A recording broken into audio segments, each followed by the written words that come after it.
Excuse us. Pardon me, ma'am. Sorry. Move it, asshole. Oh, thank God, we got good seats. Damn right we did. What's up? We got the drinks. We got the popcorn. And the candy. I think we're ready, man. Hey guys, sorry I'm late. The bathroom here is nuts. Oh my God, you made it. Yay. It's about time, Nathan. Damn. Shh, the movie's starting. The name is Wood. Hollywood. Moore, I don't know. Simmons, Nathan Simmons, and this is the Silver Linings Playlist, where we find the silver linings in some of cinema's bleakest endings. That was more of a Roger Moore intro. Yeah, I tried to do Roger Moore, and then it became a little Timothy Dalton, and then I just kind of lost my way. Dustin doing his fake name threw me off. Yeah, I thought he was introducing himself as the character from Cool World. I didn't realize we were using our fake names. I'm Spider-Man. Special episode today, Very huh? special episode. So, for those of you tuning in for the first time, first of all, thank you so much. And for those of you who may be a little confused because you're hearing this episode on a different feed than you're used to, we're actually doing a crossover episode with a past guest of the show that has his own show, who is joining us for this one because we're talking, of course, about Casino Royale, one of the greatest Bond movies of all time, if not the greatest. And it just happens to fall perfectly in line with our guest show. So please let me introduce, returning to the show for I think the fourth time, please welcome Johnny Utah. Woo! It's Utah. You know, I think after 4 guest appearances, you become a co-host. That's you like get the rule, right? into the show. That's how Nathan ended up here. Yeah. Oh, does that have to? That mean I have to do work? Not as much as you No, think. because Valley never does Oh, no. work, so. Okay. Yeah, I mean, I haven't done work on an episode of the show in Ever? what episode is this? 100 and something? Yeah, that many. Well, Utah, Nailed it. thanks for coming on. Yeah, man. thanks for having me, guys. I'm just stoked. This is one of my favorite movies, and our podcast that Mally and I do is 0607 about what we think the 2 best years in kind of modern film history, right before everything kind of changed and shifted and TV took over. We had a writer's strike and everything shifted and streaming services, and it was kind of like the last great mega film year before, so this movie is just one of the big ones from our list. Yeah. And it just so happens to need a Silver Linings playlist to us. Yes, it does. Take care of that slightly bleak ending. Yes, let it be known, I am double dipping so hard right now, guys. 007 dipping. God damn it. First off, guys, I don't want to start off on a downer, but I did just get this this news right before we started. Oh, no. This is totally just for me, but if I don't get out of there, I feel like it may affect the episode. I just got the call a few minutes ago before we started recording that my rabbit, Oatmeal, is dying. Aww. So, Oh, no. yeah, I'm it's sorry, very dude. sad. Like I said, I don't mean to bring everyone down, but I do love that rabbit a lot. So, Yeah. shout out to Oatmeal. Yeah. R.I.P. Oatmeal. Aw. So, This episode's for Oatmeal. this episode is for Oatmeal. So you know what, guys? Let's make it a good one. So, One for Oatmeal. Yeah. All right. I'm hungry. Now that we got that out of the way, the goal of this show, speaking of downers, this show is all about downers. It's something we thrive in. So what we'd like to do here on the show, like Nathan mentioned so eloquently in that intro, is that we'll take a look at movies across the spectrum from the time filmmaking started up to today. And we look at movies that don't end in a happily ever after for the most part. A movie ending that could be real downer, a surprise ending, a what the fuck is happening kind of ending, which we've done plenty of on this show.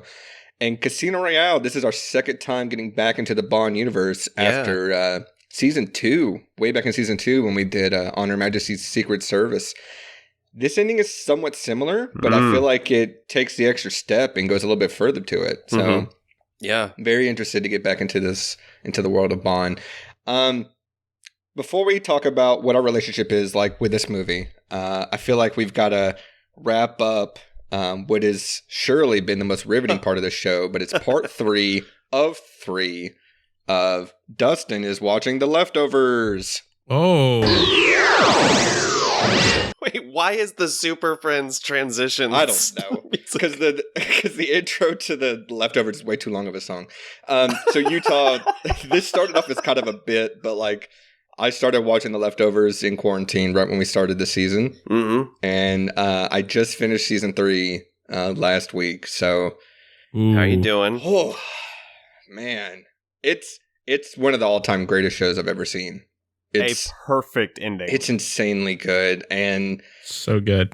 I love that it doesn't answer every question you have, Mhm. but it leaves you with just enough breadcrumbs for you to figure it out on your own. So, without spoiling too much of it, man, if you haven't seen The Leftovers, get on it. I need to finish Jesus it. Christ. Yes. And it's nice that it's less than 30 episodes for the whole series. Yeah. So it's a quick watch. Dustin, I will be texting you a certain question after the recording I have of a this feeling I know episode. what that question is. Now that you I have a feeling I know what the question is, and my response is I believe both are true. So Okay. Nice. All right. all right. Well, let's Well, answers that question. let's get back to the episode. Anyway, Meanwhile, at the Hall of Justice. Casino Royale. I'm going to call an audible here, guys, because I already know this is going to be a long episode. And so what I want to do here is, I know we all love this movie. Yeah. We've all seen it a shit ton of times. Mhm. So let's go around the table here. Just real briefly, let's say when you first saw it, Mm-hmm. what was your reaction? Did you see it in theaters or not? And how are you feeling about it on this rewatch? So Utah, you're our guest of honor. Casino Royale, hit us with it. Definitely saw this movie in the theater, and it was right at kind of like the apex moment of me watching a lot of movies in that like month and a half time that were just blowing my mind. And this was just like, oh, and now they're doing this with Bond. Mhm. Like, this is amazing. And on this every rewatch, I've seen this movie probably 30 damn times over the course of just like having it on the background Yeah. and I just think it's like it's a reboot and like almost in like an origin story Mhm. and a complete deconstruction of Bond all Yes. in one. And it's so good and it's so well structured and it completely takes apart and then rebuilds James Bond. And I just think I love it. I think it's fantastic. I loved it when I saw it. I actually didn't even appreciate it on the level the first time. I remember walking out theater and being like, yeah, it was pretty good. And then when I went back and saw it again, it was just like, oh, holy shit. They're just working on a different level. Yeah. Yeah. You know? 100%. Mally, what about you? Saw it in theaters as well, and was like, James Bond is cool again. Woo! Yeah. Yeah, he wasn't surfing ice tsunamis in this one. So. Right. Which honestly missed opportunity in my opinion, but whatever. Nathan, this is your pick for the show. Yeah. So tell me, why did you decide to do this one? So I'm a lifelong James Bond fan. It's a character that I have a lot of love for since I'd watched marathons on television back in the day, and I loved the Connery and Roger Moore movies. When the Pierce Brosnan movies started up, I was like exactly the right age to think they were the coolest thing that ever happened. Mm-hmm. And it's weird because it's one of those characters, like I've read most of the novels, and at this point I'm like, okay, this is, there's problems to this character, but there's something really, like, it was something that I really latched onto as a kid, like these fun, high-flying adventure movies. And then when I disliked Die Another Day so much when it came out that I actually, much to my eternal regret, skipped this one in the theaters. Oh, Whoa! I know. I fucked up. damn. Because when it came out, I remember watching it on DVD and just like within 5 minutes thinking, like, fuck, like this is incredible. They've Batman Begins this, 100%. like, Yeah. which had to have been, which was like the mission statement. Like they It was. wanted to follow the Nolan template, which was a great fucking idea. This is my favorite Bond movie. I've watched it probably more than any. I mean, literally in anticipation for this recording, I think I watched it 4 times. Jesus. Like my girlfriend kept coming home and being like, "Oh, it's this. You're watching it again? Okay." But it's like an endlessly rewarding film, especially if you're a fan of the franchise, to see how it's this keen deconstruction of what works and doesn't work about the character, embracing all of it, and then trying to forge ahead with something new and better. For that, I go back to it constantly because It is genuinely like the blueprint of what I think every good spy movie should be in some way. Yeah, I'm rambling a little bit. We'll get into like all the different good things about the movie, but whenever you invited me onto the show, this was the very first thing I thought of to add to the list of movies for this season. Yeah, no. Dustin says keep it short, and the new guy goes on for 20 minutes. I did. It's I give him a leeway since it's his pick. It's a movie that I didn't even consider doing on the show until you mentioned it. I was like, oh no, yeah, that totally works. It does fall kind of in line with, like I said, that On Her Majesty's Secret Service. Sure. Where both times Bond decides, I'm going to settle down with this woman, and it's instantly ruined. Right. But yeah, my reaction is just... Bam, bam, bam, value, value, value. That's how I feel about this movie. Like, it's... You get so much Giving you a for your ticket price. soundboard was the It's worst a mistake. idea we've ever Terrible had. mistake. No, it's fantastic. I wish I did see it in the theater, but I kind of like you tell where you see it and you're like, yeah, it's good, but then you don't really appreciate it until you come back to it. In preparation for this podcast. Oh, go ahead. No, I was just going to say, as a tie-in to our podcast, our first episode was Children of Men. Oh, sure. Which Great was movie. a very seminal film for me. And it was the entire reason that I got in the film industry was I saw Children of Men. I wanted to figure out how they did some of the cinematography. Right. I Googled it and I found American Cinematographer magazine and I ordered it, and the cover was Casino Royale. So the main article was Casino Royale and Children of Men. So when learning about Children of Men cinematography, I learned about the cinematography of this movie. Oh, wow. And like all the behind the scenes stuff. And it was where I learned that there were all these multiple jobs. And that's what literally got me to pursue a career in the camera department. So this one's a very important, but I watched it and was like, oh, that was cool. And then I started learning about it a little bit more and rewatching it. And then I was like, oh no, this is insanely good. That's awesome. Which, real quick, technical question. What did they shoot this on, Utah? This movie was film. It was 52-79 Kodak, and I think 74 was their daylight stock. And it's Aricam, Studios LT 435, 235. Okay. Cook S4s were the lenses, and they had some zooms as well, some like short zooms and stuff. Right. Oh, nice, all that stuff. nice. But Cook S4s were the main workhorses on this one. And then that flashback, the opening flashback scene was the black and white Eastman double X stock, the same stock we talked about on your Lighthouse episode. It's the same film stock. Oh, wow, interesting. Okay. It's amazing how wildly different those two movies look too. Yeah. 100%. Well, it's pushed in this movie. They like pushed it a stop or two. It has that like they wanted the noise, the grain, that the blown out high contrast look, where Lighthouse is a little bit more controlled and clean. Yeah, and it polished. took until the Spectre opening credits to see Bond covered in tentacles. Oh, God. Well, we got there eventually. Another crossover for 0607, movies that don't exist. Indiana Jones and the Crystal Skull and Spectre, they're two movies that don't exist. In preparation for this podcast, I rewatched Die Another Day and Casino Royale. And man, it is just like night and day. Right. It is like you said, the Batman Begins. It's going from Batman and Robin to Batman Begins. It's such a leap. And they're both Purvis and Wade, right? For the same screenwriters. It's insane. That's nuts. What? I don't know. Maybe they were just like so on coke writing Die Another Day, and then they tapered off after a couple of years. Or it could have been the opposite. We don't know. Very true.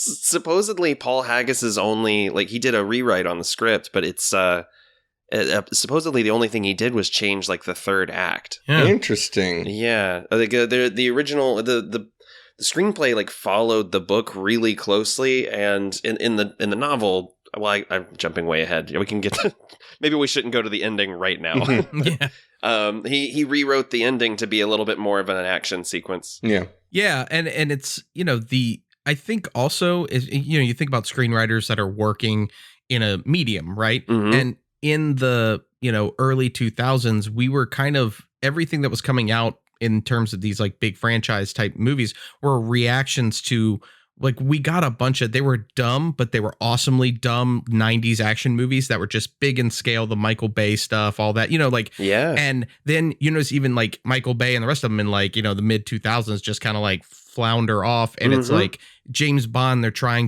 literally trying to take James Bond, again, like he's got an invisible car and he's surfing on windsurfing icebergs and it's bad CGI. And then it was like, but that was whatever they were thinking, like, that's what people want, right? And then Batman Begins comes out and everyone's like, oh, you can be smart. You can deconstruct and like base it around character. And it just proved, that was kind of like what audiences, they were becoming more sophisticated. They didn't want to just see dumb shit on the screen that kind of looks cool, Right. Yeah. I mean, Bourne and Batman Begins definitely had a lot of influence on what happened with the Craig era of James Bond. Man, there's so much to get into. So without any further delay, let's get into the details surrounding the making and the release of Casino Royale. So, as we mentioned, the year is 2006. Returning director Martin Campbell also directed probably the best Brosnan with GoldenEye. Yeah. Yeah, dude. The movie stars Peter Sellers, Ursula Andress. No, I'm just kidding. That's the 1967 Casino Royale. No, this one stars Peter Lorre. I know, of course, stars Daniel Craig, Eva Green, Judi Dench, Jeffrey Wright, Giancarlo Giannini, and Mads Mikkelsen. First time I saw a lot of these people. First time I think I saw Eva Green, Jeffrey Wright, and Mads Mikkelsen. Yeah, I think so.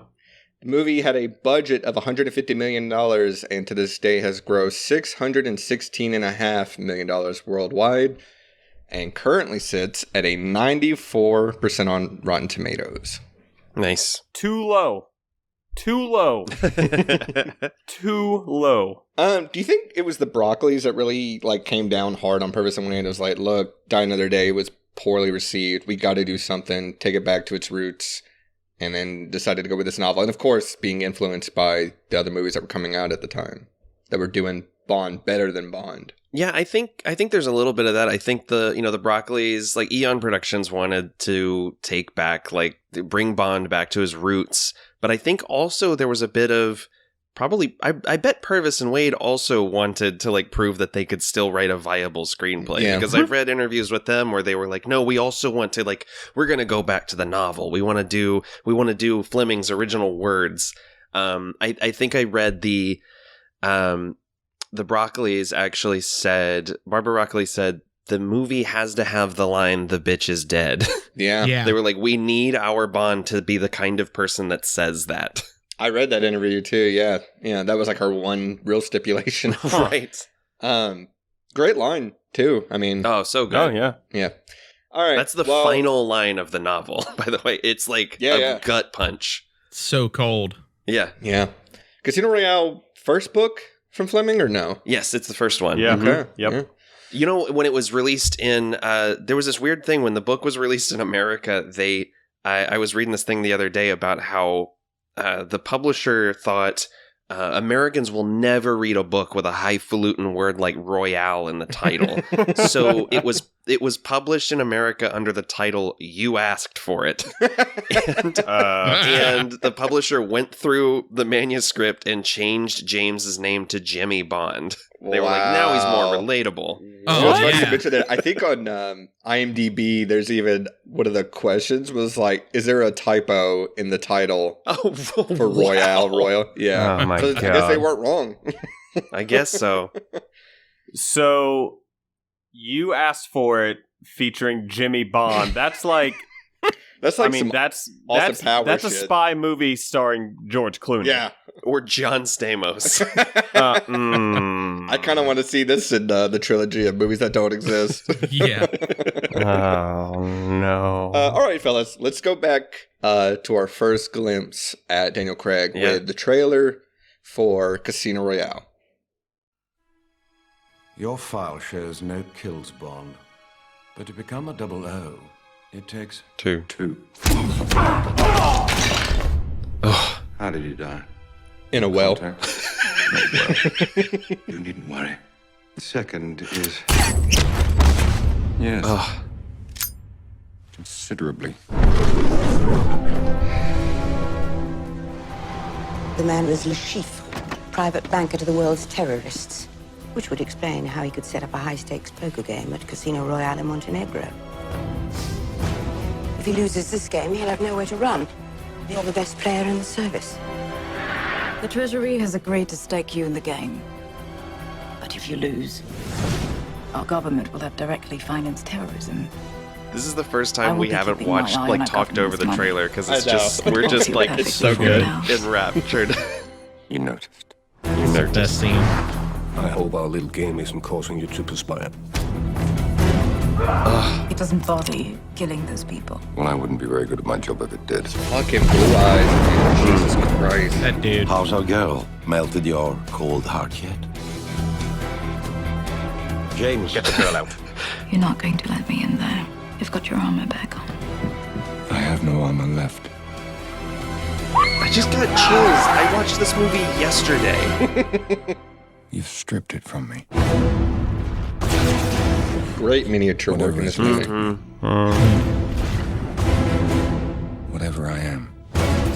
Wow, I can't believe they put that shot in the trailer. Yeah, no kidding. They put so much in this trailer that's The so only question spoilery. It's remains. crazy. Right. If you know the context. Yeah, I was going to say, but it's not stuff that you can, I don't think, put together, really. I'd say it's the final shot, too. You hear more of the Bond theme in this trailer than you do in the movie. Yeah. Oh, I have so many thoughts on his outfits in this. He looks so good in everything he wears. Dude. Guys, the jacket and gray t-shirt combo in the body art museum, that's the best Yeah. look, right? Like,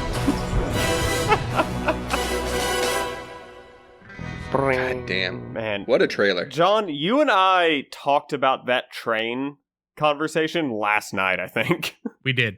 oh, it's great. The dialogue in, like, their first meeting. Yeah. Amazing. Oh, Unbelievable. so good.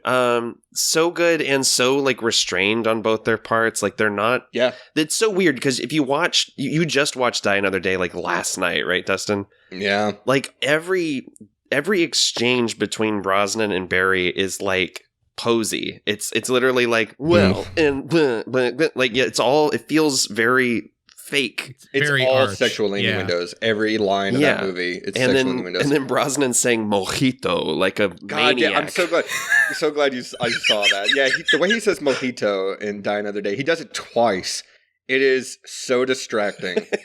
Yeah. Magnificent view. It is, isn't it? Too bad it's lost on everybody else. Mojito?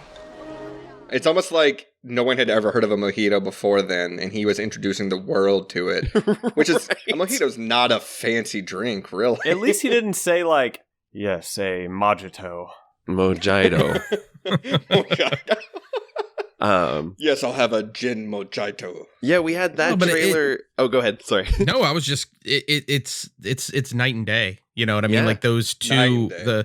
everything. It's that thing when a franchise becomes a parody of itself, and that's what Yeah. happened. You know, and the only thing you could really do is strip it down to its elements, its bare parts, Right. and basically try to. I mean, this movie basically is taking all of the things that had become almost full on satire at this point, like. Mm-hmm. It was almost a parody of itself, and then you say, okay, so let's take each of his tropes and kind of like strip them away from him or deconstruct them or tear them apart, and then reinforce who Bond is from that, and do basically it's like putting everything to a test. Do all of these tropes hold up? Is this Right. something the character can still represent? Yeah. Well, are these things toxic? Is he, I don't know. That just the way they dealt with the whole Vesper side of it, like he's been played the whole time, Mm-hmm. and it kind of breaks him.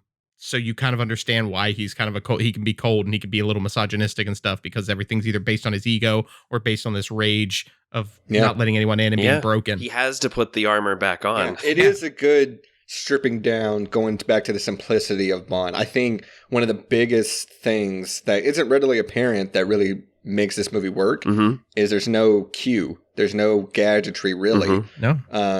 it is just modernizing the novel, you know. His biggest gadget is a defibrillator. I mean, that doesn't work. Here's what happens right if off you the get bat. killed, and then it gets unplugged. Dude, nothing he does is successful in the entire movie. Yep. He doesn't he's saved do by anything everybody. right. Yeah. He legitimately doesn't do, and it goes from him being this like almost like, you know, impeccable, you know, he's like, I can, you know, again, windsurf in a suit and be fine or whatever, to like, he gets his ass kicked. He fails at every single thing. I mean, the defibrillator, he doesn't, Vesper has to save him, you know, he doesn't actually solve anything. He doesn't save her. He doesn't, you know what I mean? Like, I think he literally fails. I think this movie is so good at selling Bond as he's not a detective. He is a blunt instrument. They literally call him that. Yeah. And you can see it in visual cues, like during the parkour scene, he's running through walls, he's driving through fences. Even when he's like during the poker game, Le Chiffre puts down his chips like very methodically and like sort of pushes them one at a time, and then he just kind of shoves his chips down and throws cards on the table.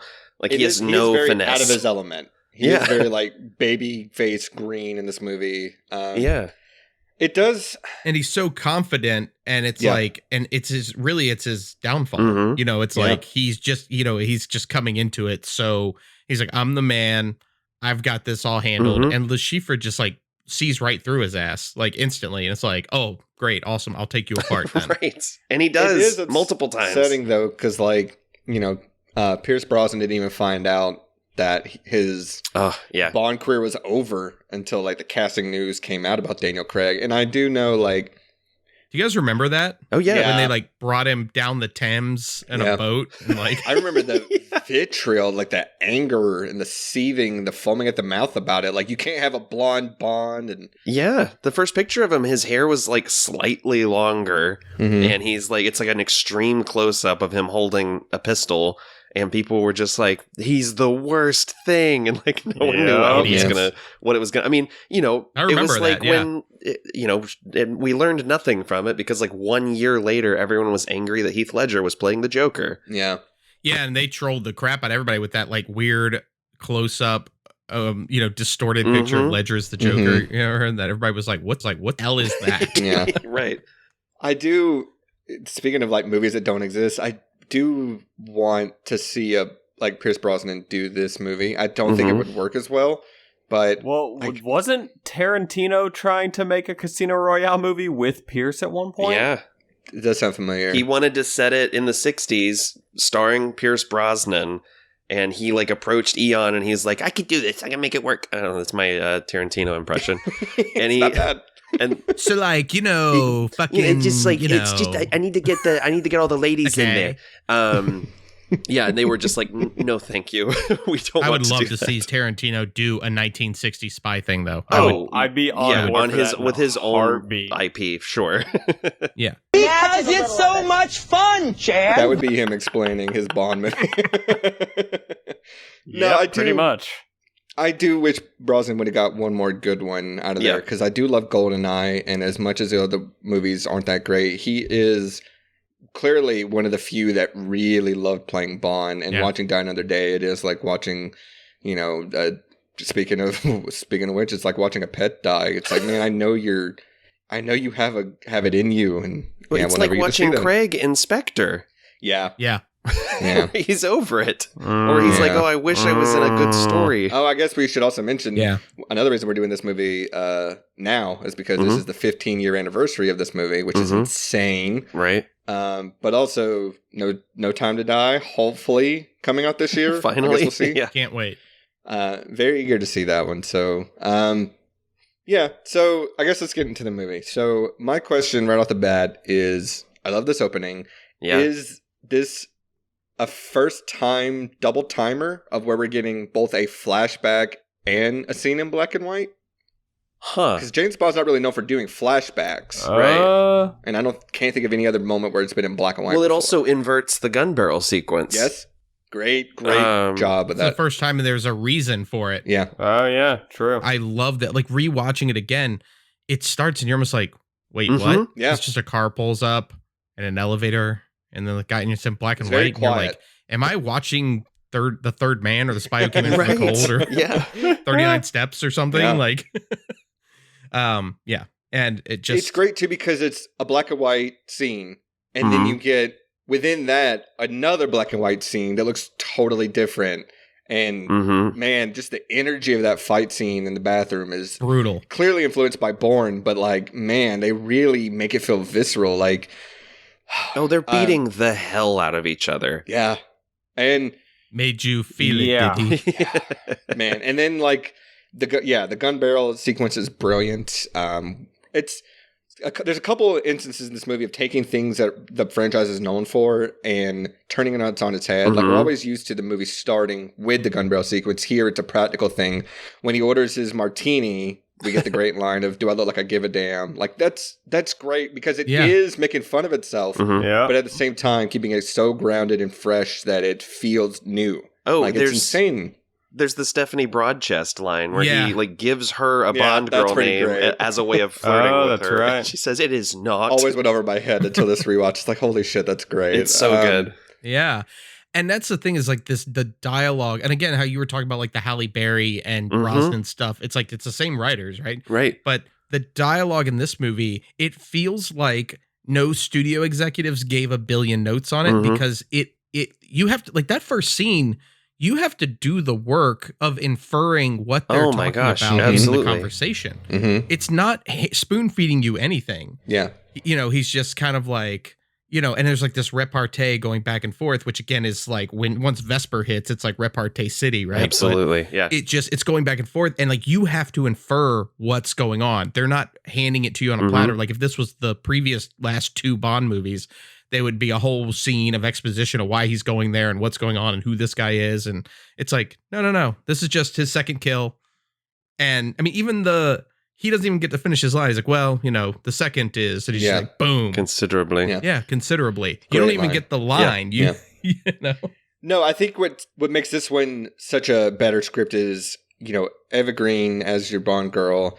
You know, with the Halle Berry thing, they clearly want to fuck the entire time. Every line, like he's got his binoculars in Die Another Day, and he's like, "Oh, I'm watching birds, but there's no birds out at night." What do? They feast. Oh, and it's like they go right into the bedroom. This one, Eva Green is a much smarter and intelligently written character.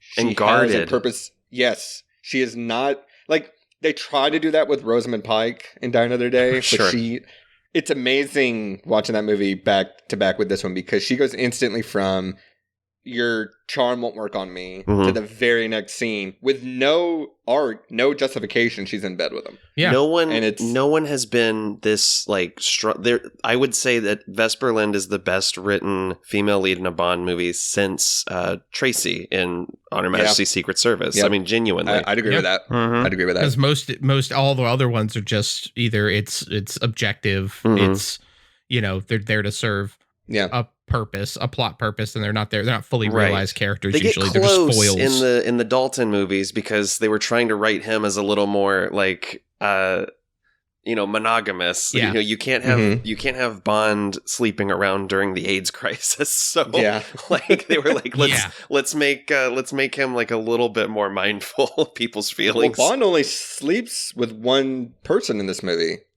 right? Because he doesn't just sleep Vesper. with he doesn't sleep with Dimitri's girl. Yeah. Like true. He just orders her some beluga caviar. I was gonna say, jets. very politely orders her some champagne and caviar and dips the fuck out. I mean, it's on her tab, but you know, it's a classy move. It's a classy That is the move. one shot of the movie where Craig does not look attractive is when he's standing outside of the Aston Martin and just staring at her. It's like this weird side shot, and there's something about. I mean, I know that he's meant to look like a wolf almost, but it is like it's unsettling. It's actually the scariest moment in the movie in a weird way because his dialogue's very charming, but his demeanor is not. Yeah, which I wonder how intentional that aspect of it is because, you know, you see him be kind of uncomfortably. He's not being like predatory, like I'm talking about some sort of sexual predator thing, but he's on the hunt. You say a wolf, he's on the hunt. He needs her. He wants the information. Yeah.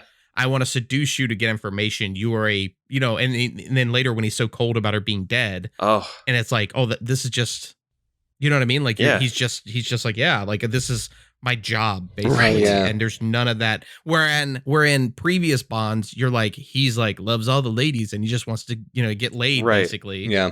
It's kind of that 60s vibe. They do that in Die Another Day. Like when he first meets Halle Berry, he has no reason to sleep with her because he doesn't know who she is. And then it just turns out she happens to be on the same team as him. Like it's bananas. Yeah. She's working for Michael Madsen. Yeah. Totally forgot he was in that movie. Oh, man. Speaking of, what is her name? The Dimitri's wife. I have it written down here somewhere. Solange? I think that's her character. Solange. Yeah, she's Katarina great. Marino's character. Yes, yeah. she's great. She is. She's fantastic. The makeup work on her dead body is so unsettling. Like, you can tell she's been out there all night and very much. It's very Laura Palmer in like the first episode of Twin Peaks. Oh man, yeah. It's real gritty. And that the fact that like that happens and that like he used her is so evident in this movie. Oh yeah, where you're like, damn, dude, that's fucking cold. As opposed to before, it'd be like, M is like very open that she knows that that's what happened. She like calls she's him like on quite it. the body count. Like she's. I love the portrayal of M in this movie as sort of like she's an so angry good. mom the whole time. Mm-hmm. Yeah. Do you think Bond really doesn't care that woman's dead? Because I feel like I think he can't let himself care. Yeah. Well, see, whenever Agreed. M asks him, like, did she get any information out of you? Did she get your name? And we know she did. Mm-hmm. He turns away from her and says no. And I Right. feel like it's him being like, I can't let myself be attached to this woman, but I am It's because almost she is petulant.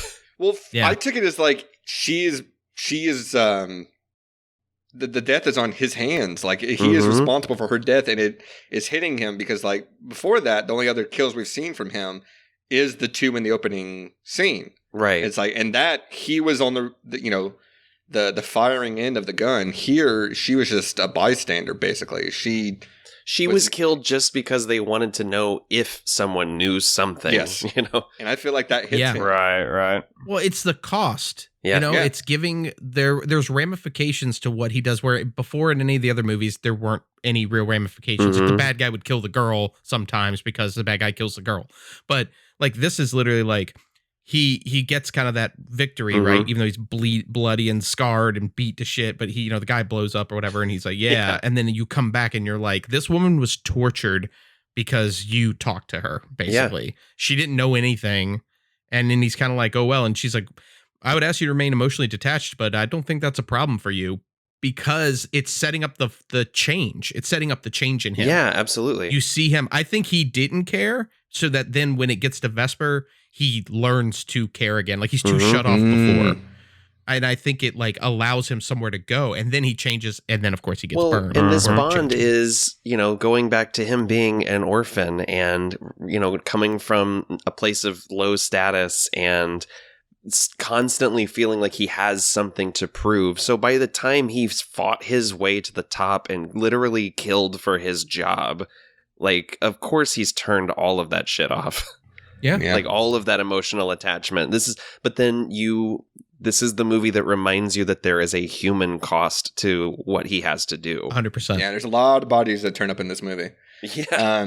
By the way, we kind of glossed over a segment we had, drink of the episode, which I think is obvious at this point. Martini. This is a martini episode. Vesper. Sure. 100%. I didn't have the adequate materials to make myself. Wait, you didn't have martini. Quina Lele? I did not, surprisingly. Yeah, you don't just like keep that stocked? What the hell, man? But I do have some. This is your segment. I do have Dustin. what I like to call the poor man's martini, which is just schnapps. So that's all I'm drinking in this episode. You're drinking schnapps. Just schnapps. I'm drinking what I like to call poor man's wine. It's Boone's Farm. Gross. I'm drinking a rich man's water. It's a LaCroix. Spicy water. We kind of glossed over, but the opening titles, the visuals. Oh man, and the song. I love that I love that song, dude. Yeah, let's talk Bond themes. Okay. I'm gonna give it to Chris Cornell, guys. This one's great. It grows on me every time I hear it. I didn't love it at first, but I do like it a lot now. I mean, anything's better than that fucking Sam Smith song. Oh my god, absolutely. The Billie Eilish one isn't much What's better. Sam Smith's song? Was it a movie I missed? Touche. Sorry. Touche. The turn in the chorus is so good. I love the animation to it. It looks like the original novel cover. Yeah, it does. Yeah. And that's the other thing is the opening credits sequence, unlike every other Bond sequence pretty much, this one is all about this is the guy. We're going to follow the guy. He's the guy. Yeah. It's not check He's out all the these dude. girls. You know his name. No women silhouettes either. Like we got No rid of naked that. ladies. We get one shot of Vesper in the opening credits, like as the queen. And it's kind of a spoiler too. The Queen of Yeah, Spades, it's a spoiler. too, which is the duplicitous character. I never so they even literally noticed tell that you until this rewatch too that they do that. They put crosshairs over and everything. It's so clever. My favorite Yeah. part of this opening credits though is just the title with Jeffrey Wright, and I'm like, fuck yeah, on this rewatch. Probably my favorite Felix Leiter. Oh, he's great. Oh, dude. And I'm so glad he's coming back for the next one. God damn. Seriously underused in this franchise Yes. from this point on. yeah. Like I was like, oh, this guy rules. Like he's in Quantum, right? Yeah, he's in Quantum briefly. He gets one incredible scene in That's right. They're in Quantum. the bar. In that bar, yeah, that is a great. When he's like, "Oh, they're on the way. You got 30 seconds." Yeah, that's a great line. Have you guys? I mean, have you guys read the lyrics to "You Know My Name"? Do you know like the words of that song? Because it fits the themes really well. Where I feel like other Bond movies is just kind of like, let's just throw the name of the movie into a song and speak in platitudes around it. And this one's actually the name of the movie is not even in the lyrics. I'm gonna die another day. Right. It would be wild if there was one line, like just at the end of the song where he goes, Casino Royale! That's like if Steven Tyler did the fucking theme song. Yeah, totally. Arm yourself! Yeah, I love how this theme is, I mean, all the good themes get incorporated into the actual score, but I think this one really lends itself well to the David Arnold score. It is the score, basically. Yeah. Yeah, it's like they literally took it and made it, and because like that, when they're fighting in the parkour chase, it's basically that intro of, which again, it's like ba-da, ba-da, ba-da, ba-da, it's So like good. that bit, and it's like Bond. But it's like, it's not quite Bond. It doesn't have the guitar. Yeah, how do we get away with not using the 007 theme for 2 hours? I love that they saved the actual theme song until the end credits. Yes. It's great. Because he didn't earn it. He wasn't James Bond yet, so you don't get the song. Right. Yeah. Right. Yeah, that's a good point. Let's talk about Le Chiffre. Yeah. I love this Hannibal. character so That's my boy much. right there. Yeah. This is my first introduction to Mads Mikkelsen, and I think Me a lot too. of people too. And holy shit, what a first impression. I also love that, they don't really do this in Quantum. They do it in Skyfall, but having the villain have some kind of ailment. And He's got two. He's got two. They doubled down. The asthma never really comes into play that much, but I do love that he's constantly like taking little puffs of it. But the crying tears of blood, it's so minuscule, and like having that dead eye, it fucking works great. And it's also a great little tie to Blofeld, Right. And it's not in the novel either. Like it is, they were just like, we have to give this guy like a cool visual cue. I mean, it's certainly better than having diamonds in your face and turning from a North Korean into a British man. Really weird. I'm sorry. I know this is it's not the Die Another Day episode, but what the fuck? It really does show you like how dire things had gotten, though. I did not remember any aspect of that movie. And speaking of which, this is actually a good tie-in. That movie, it was so fucking hard to follow, like, what the plot was. Yeah. Like, in this movie, I will say, I sing its praises because I know what's happening in every scene. I understand the detective work. Like, when Bond goes to the resort and he's, like, going into the security room to watch the tapes, I get exactly what he's doing. I don't need to be spoon-fed, but they give me just enough bits of, like, hey, we want this to be a detective movie just as much as one to be an action movie, And it all makes logical sense to me, anyways. And I love that he also doesn't know the full plan either until, like, it's literally spilled out to him by M. She talks about the stock prices falling after 9/11 and everything. Like, Christ, I miss the Cold War. God, that's a great line. The great first scene with M2, that guy just tried to keep up with Anyone her. does, usually if an agent did anything, that embarrassing, they'd have the good sense to defect. So good. Right. So Yes. good. Great line. Oh, another thing too about Judi Dench. I mean, besides Skyfall, this might be the best she is in the series to me. Oh, hands down. But man, I gotta ask, and Nathan, I don't know. She has that great scene in the beginning of Quantum where she's just like, everyone says they've got people everywhere. No one ever actually means That's it. a good line, too. Yep. Nathan, you probably actually know this, but I want to feed the room and see what they think. So, Okay. Bond knows M's real name and is about to say it. What do we think? Is M... Utter one more syllable and you'll have it killed. Yeah. Margaret, Mary, Maybelline. I feel Maybe like I it's remember Maybe they it's Maybelline. showed They do. they This is show why I her, thought you would her know it. grave on set, but I don't on the set of Skyfall, but I don't remember what it was. Oh, no. I don't think it's Skyfall. I think it may even be in one of the Brosnans. I remember reading about it. It was like, you can see interesting. her name No, written I think Nathan's right. They may do both, but yeah, what I saw was like her name is written on I'm pretty something. sure it's definitely in Skyfall. It's McGillicuddy, right? It's MacGruber. Ah, yes. No, I love the back and forth they have in this scene. Like, it is, like you said, Utah, very motherly, like a stern mother coming down on. But like when, he says that line, I understand 00s have a very short life expectancy. Damn, what a fucking line. Yeah. Your mistake will be short-lived. Oh, it's so fucking good. Yeah. I found it. It isn't. It's on the prop from Skyfall. Yeah. Okay. It's like Olivia that's something, right. right? It is. You ready? Yeah. Olivia Mansfield. Mansfield. I like that. Okay. Very clever. Also, very, very classy. Is this the first movie we see M's husband? Yeah. Yeah. Yeah. Yeah? Yep. I love that. Just over there sleeping.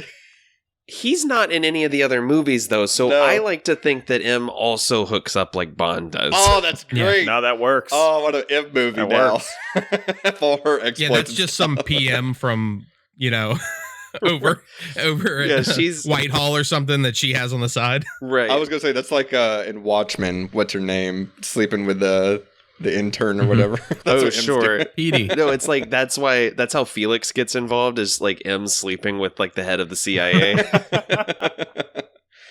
All right, we still got so much more movie to cover, but I guess let's talk about the parkour. Yeah, we haven't even talked about the Cobra and Honey Badger fights. I was going to say, we haven't even got to the real scene yet. That is a white knuckle throw ride of a sport right there. My note for that is we've got Kong versus Godzilla at home. Who's got your money on, guys? Cobra or the fucking Honey Badger? Yeah. Honey Badger for sure. Mongoose is taking him down. Mongoose has got it. Yeah. Yeah. Stop touching your ear. God, yes, such a great line. And it's always been a pet peeve of mine too in movies when they do that with spies. Yeah. I'm glad that someone finally addressed it. Well, and it just shows that he sees and the other guy isn't. Like, you get instantly, he's up there, he's calm, he's got everything kind of under control. Yeah. It's like he's been doing this shit. Like, he knows what's up. Yeah. And that comes back later in Skyfall? Yeah, because Moneypenny keeps doing it. Yep. Yeah, okay. Yeah, and this dude Carter is a fucking idiot. Oh, yeah. Like, not only to stop touching your ear, but then he was like, sorry? Like, come on, dude, you're giving yourself away so easily. Yeah. And then just looks directly at Homeboy. Right at him. Right, yeah. Sebastian Foucan, who's one of the originators of free running. So Yes. he's one of the originators of the parkour. you Yeah, know. that's right. That was awesome. Actually, I want to show you guys a clip real quick from the filming of the set. This is from one of the BTS featurettes for this movie. Before I do that, though, someone had pointed out a good, I don't know, it's not really a fan theory, more like a fan wish, but the agent that's dead at the beginning of Skyfall that M tells Bond to leave should have been Carter. Oh, I wish. Because that would have just shown, like, how far Bond has come and, like, how Carter was clearly not cut out for this. Uh-huh. And that would have been a good little, like, book into that. Because we don't ever see him after this scene. But, No. Anyways. Good stuff. So, yeah, you mentioned Sebastian. He is one of the originators of free running. This dude's interview, I'm only going to play a few seconds of it, but his interview was insane. You can find it on YouTube. Like, he gets on all fours in the interview and is, like, showing how his body can move and stuff. But this is just to show you, like, the stunt work in this movie, which we haven't really talked about, is bananas fucking And it's crazy. legit. It's, like, Insane. mostly practical. Like, almost It is. entirely. For him, for the most part, it is pretty much practical. Like, watch this. This is when he's first jumping up into the construction set and Bond is coming in with the bulldozer. Yeah. I think it was easier for me to play because the truck was real. You know, the house explodes for real.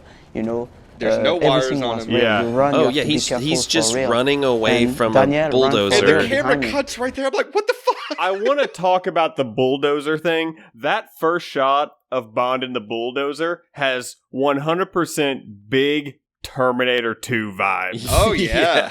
Yeah. 100%. He's moving. He's like an unstoppable force in the first scene, and it's like this guy's like nimble and agile, and he's T-1000ing hardcore, and it works. Like he straight up goes full Kool-Aid Man through a wall at one point. It's amazing. That moment is genuinely like my favorite thing. Like when because the guy he's chasing like kind of monkey bars his way through through like a tiny hole in the wall.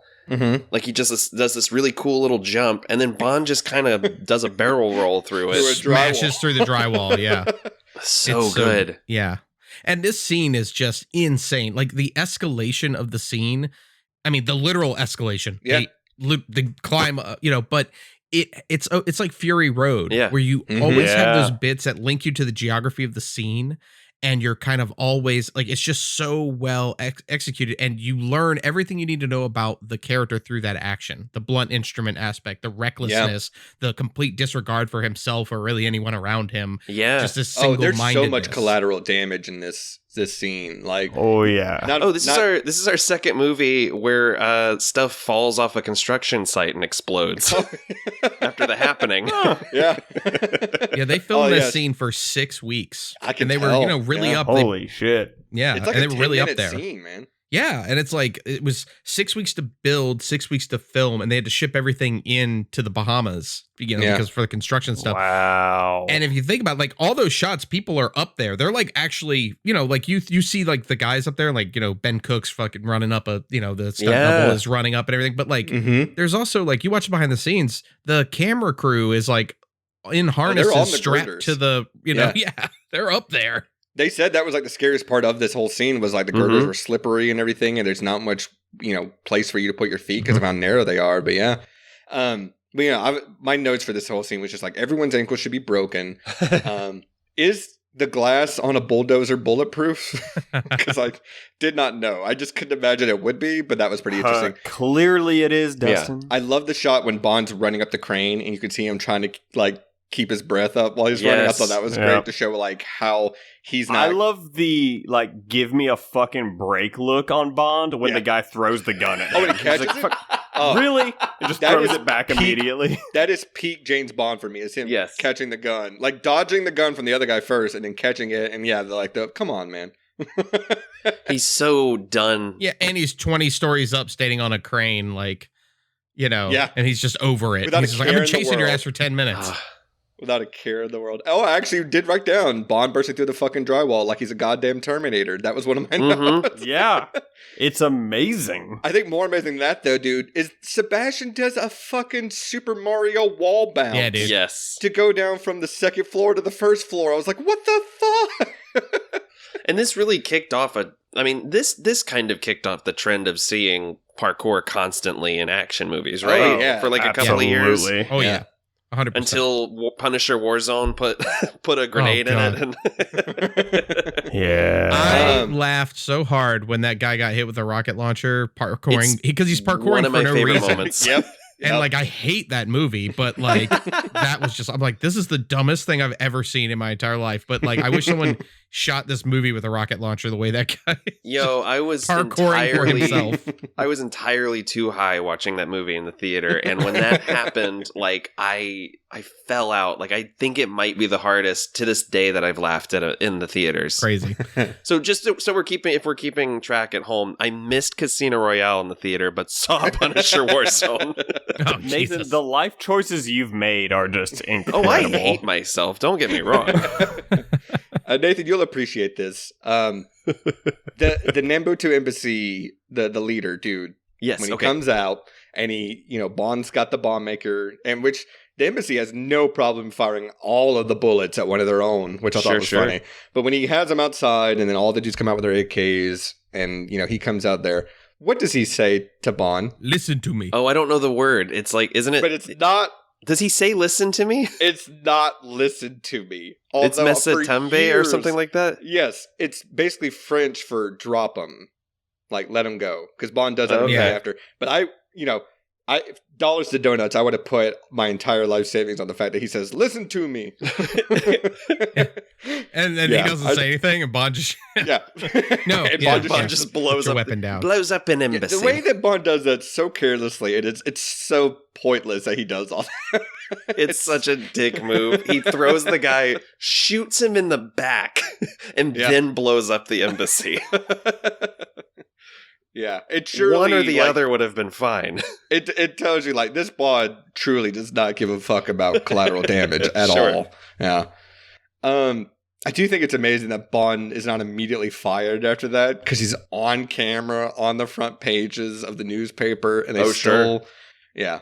I don't know. Yeah, they don't know. Well, they don't know who he is. They just know it's some British agent, because you don't see his face. You see the back of him. True. But he's like, I'll shoot the camera first. And she's like, or yourself. Yeah, that's a great line. Great line. M just fucking gets him. Like, yeah. Then we go to the Bahamas, which, man, this movie, I know Bond movies are known for like going to exotic places, but this movie really does feel like a vacation. Like him going to the Bahamas. Like a travelogue. Yeah, like getting that rental car and like driving along the coastline. Man, it looks so nice. And this, not to say Madagascar didn't look great, because it did, but man, Montenegro's gorgeous too. Like it is a real cozy movie. Like even in like the hot locales, like the Bahamas, it really makes you want to just curl up on the fucking couch, man.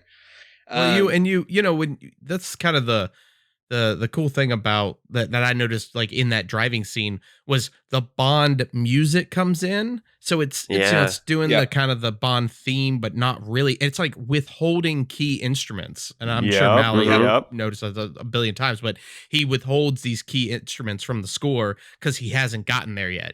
Right. That was the time I think I really noticed it on one of my second or third rewatches, where I was like, oh, I see here what they're doing with the music. It's like he's earning the music.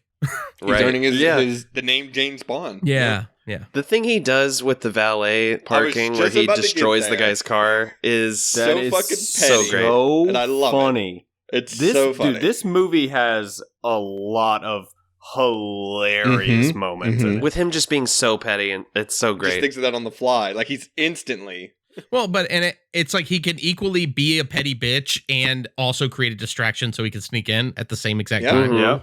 It's perfect. So it's like, again, character through action over and over. Well, with the lack of hesitancy too for that plan. Like the guy tosses him the keys and he's instantly like, "Yes, sir. Sorry, sir." And then when he tosses the keys in the parking lot, he throws the keys away like he's Creed Bratton in The Office. It's the bow on the present, man. It's so good.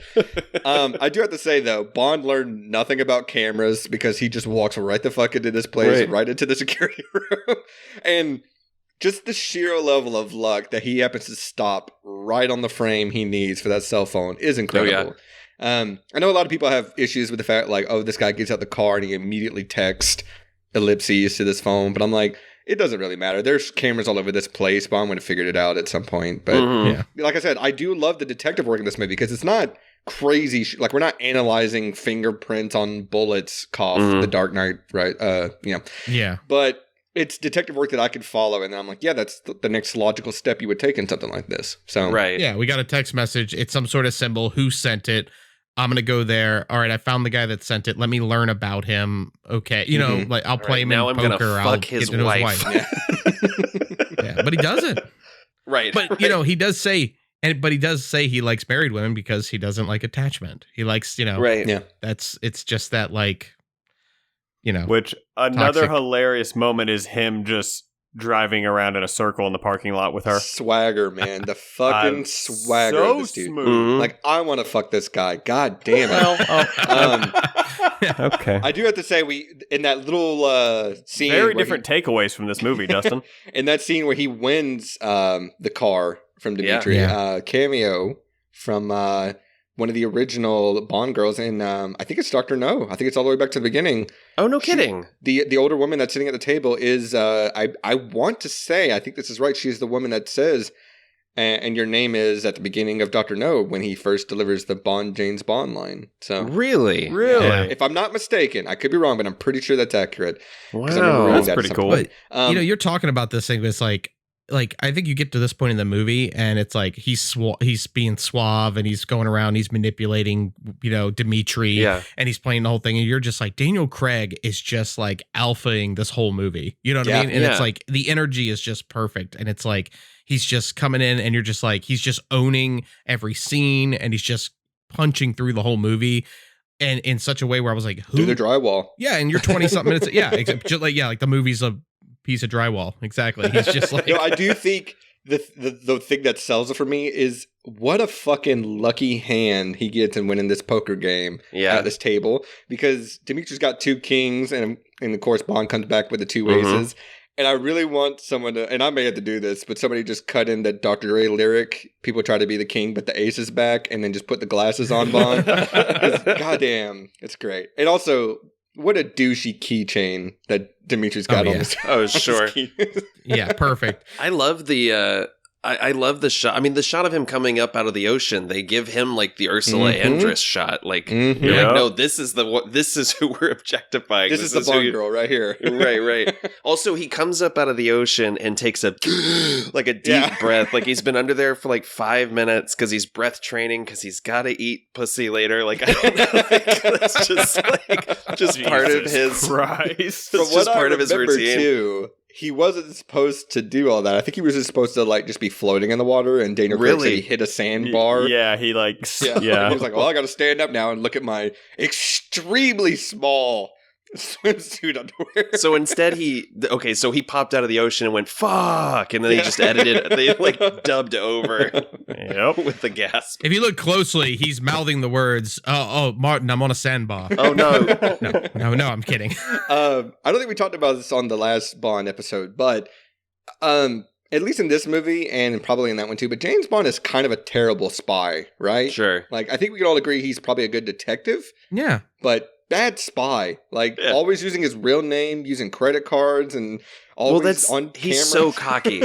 Well, yeah, because he's like, none of it matters. These guys, and he's so cocky, but he's also like, they know who I am. Like, what am I going to walk around pretending? Like, these guys know who. That is true. Right. And I love how he's just like, we're not going to play this bullshit game, Yeah. When he gets to Montenegro. Yeah, I do like that when he's like, because you can tell Vesper is pissed that he's given up the ghost already, but I do love that. And he's for the most part right about that. So, I guess we got to talk about the airport scene, because we haven't really talked about that yet, dude. Which I always forget is in this movie. The silent knife fight. Oh yeah, it's fantastic. Silent knife fight. But this whole sequence, Body Works. Yeah. Would you guys go to this thing like where they've got the bodies? No. I've been to something very similar to that, so yeah. No, thank you. There's one here, right, Matt? I think there's one in Atlanta, isn't there? One in Atlantic Station for a little while? I don't know if it's still here, but yeah, last summer I went to the one at Atlantic Station.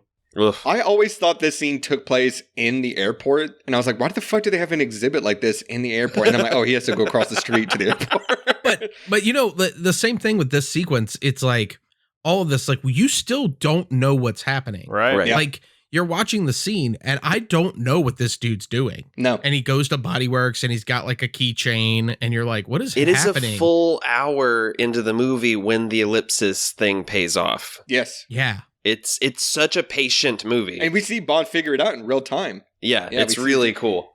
I do like, I'm wondering, would you guys put the scene above the silent shooting scene in John Wick 2 where they're walking and just silently shooting each other in that train station? Oh, no, I was laughing that entire sequence. That like, I genuinely ridiculous. love that scene. Why is Richard Branson in this movie?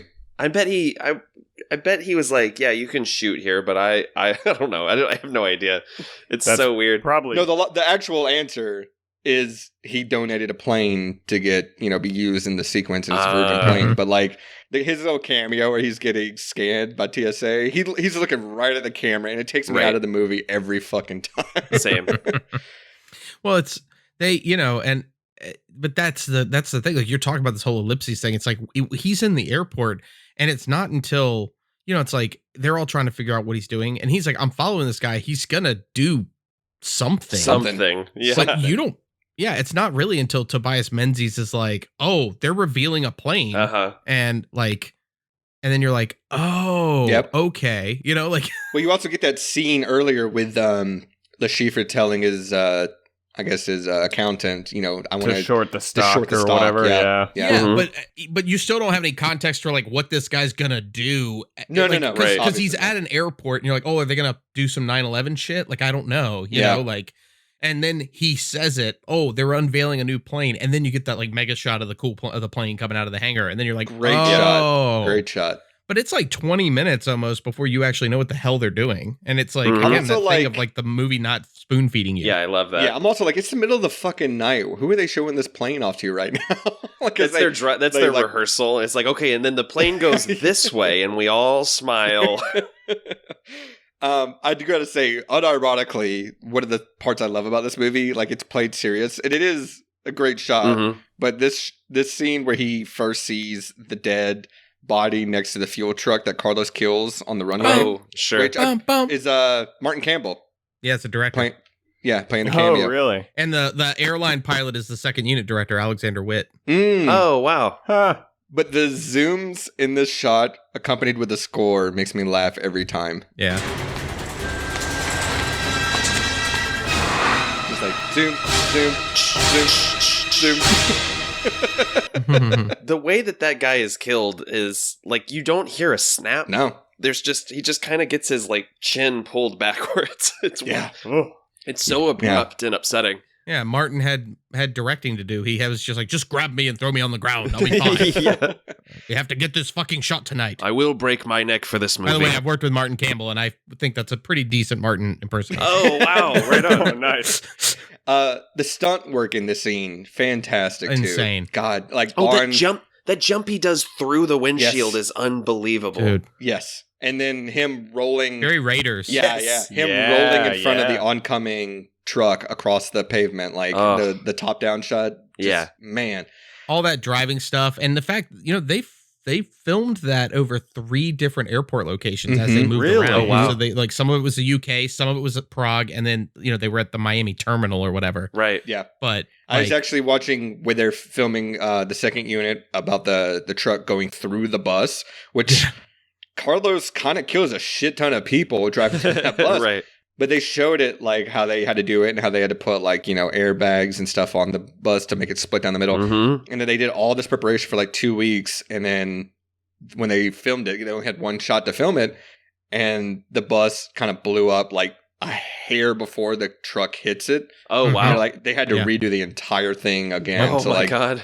It was insane. Like how minuscule it is. It happens. I mean, there's so many times, how many times that happens on set where you're just like, oh, it's like, oh, you go to watch playback and everybody's like, oh, this is great. And then you're like, oh, it's starting to like break before he touches it.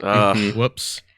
Yeah, no, second unit directors don't get enough shout out because, Alexander Witt fucking killed it. Yeah. And Gary Powell and Ben Cook, who are the stunt coordinator and stunt, like those guys are just like, they're top of their game. And this movie was like, again, like after Bourne Identity, it's like, okay, we need to do something a little different. And these dudes just like brought that like visceralness to it. And like the car, even all that chase stuff with the car where they're wrecking the police cars on the... Oh, the police car getting thrown by the plane is my favorite. It's so fucking cool. Yeah. There was an episode of Mythbusters around. They destroyed a camera on that one. Oh, really? Right. Did they really? It actually, if you watch it, it hits the camera. Like the police car comes right at that camera got fucked up. They got the footage obviously out of it because it was filmed. Well, but, yep. Innocent bystander, but what are you gonna do? Smashed a 435. Good times. I love when Bond finally stops the truck and he gets out and he's like exhausted and he stands to his feet and he immediately gets knocked back down to the ground by the cops. Right. That gets a good laugh out of me. And of course, Carlos blowing up. Jesus Christ. Smile on Bond's face when Carlos explodes. Sadistic. It's insane. It's the one time where I'm like, oh, he enjoys this. Like it's because most of the time it feels like he's just really tired and isn't really taking pleasure in killing people. That's the one time where he's like, yeah, you fucking asshole. He's like, yeah, I got you.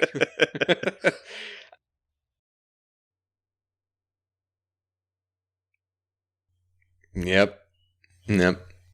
The flash in his face. Yep. It's so good. So good. Yeah, at this point, we are an hour in. I wrote down, like, this movie already rules fucking harder than any other Bond movie. Yeah, and he's bloody, and, like, you see the cost. Again, he's broken, he's bleeding, and obviously this plays in later when he gets after the freaking knife sword fight in the stairwell. But it's like, and then you go to the next scene, he's like patched up. In the other movies, it would be like his suit wouldn't even be. He'd be wearing a suit first off, and it wouldn't even Pierce be. Pierce Brosnan would be clean. Yep. Yeah.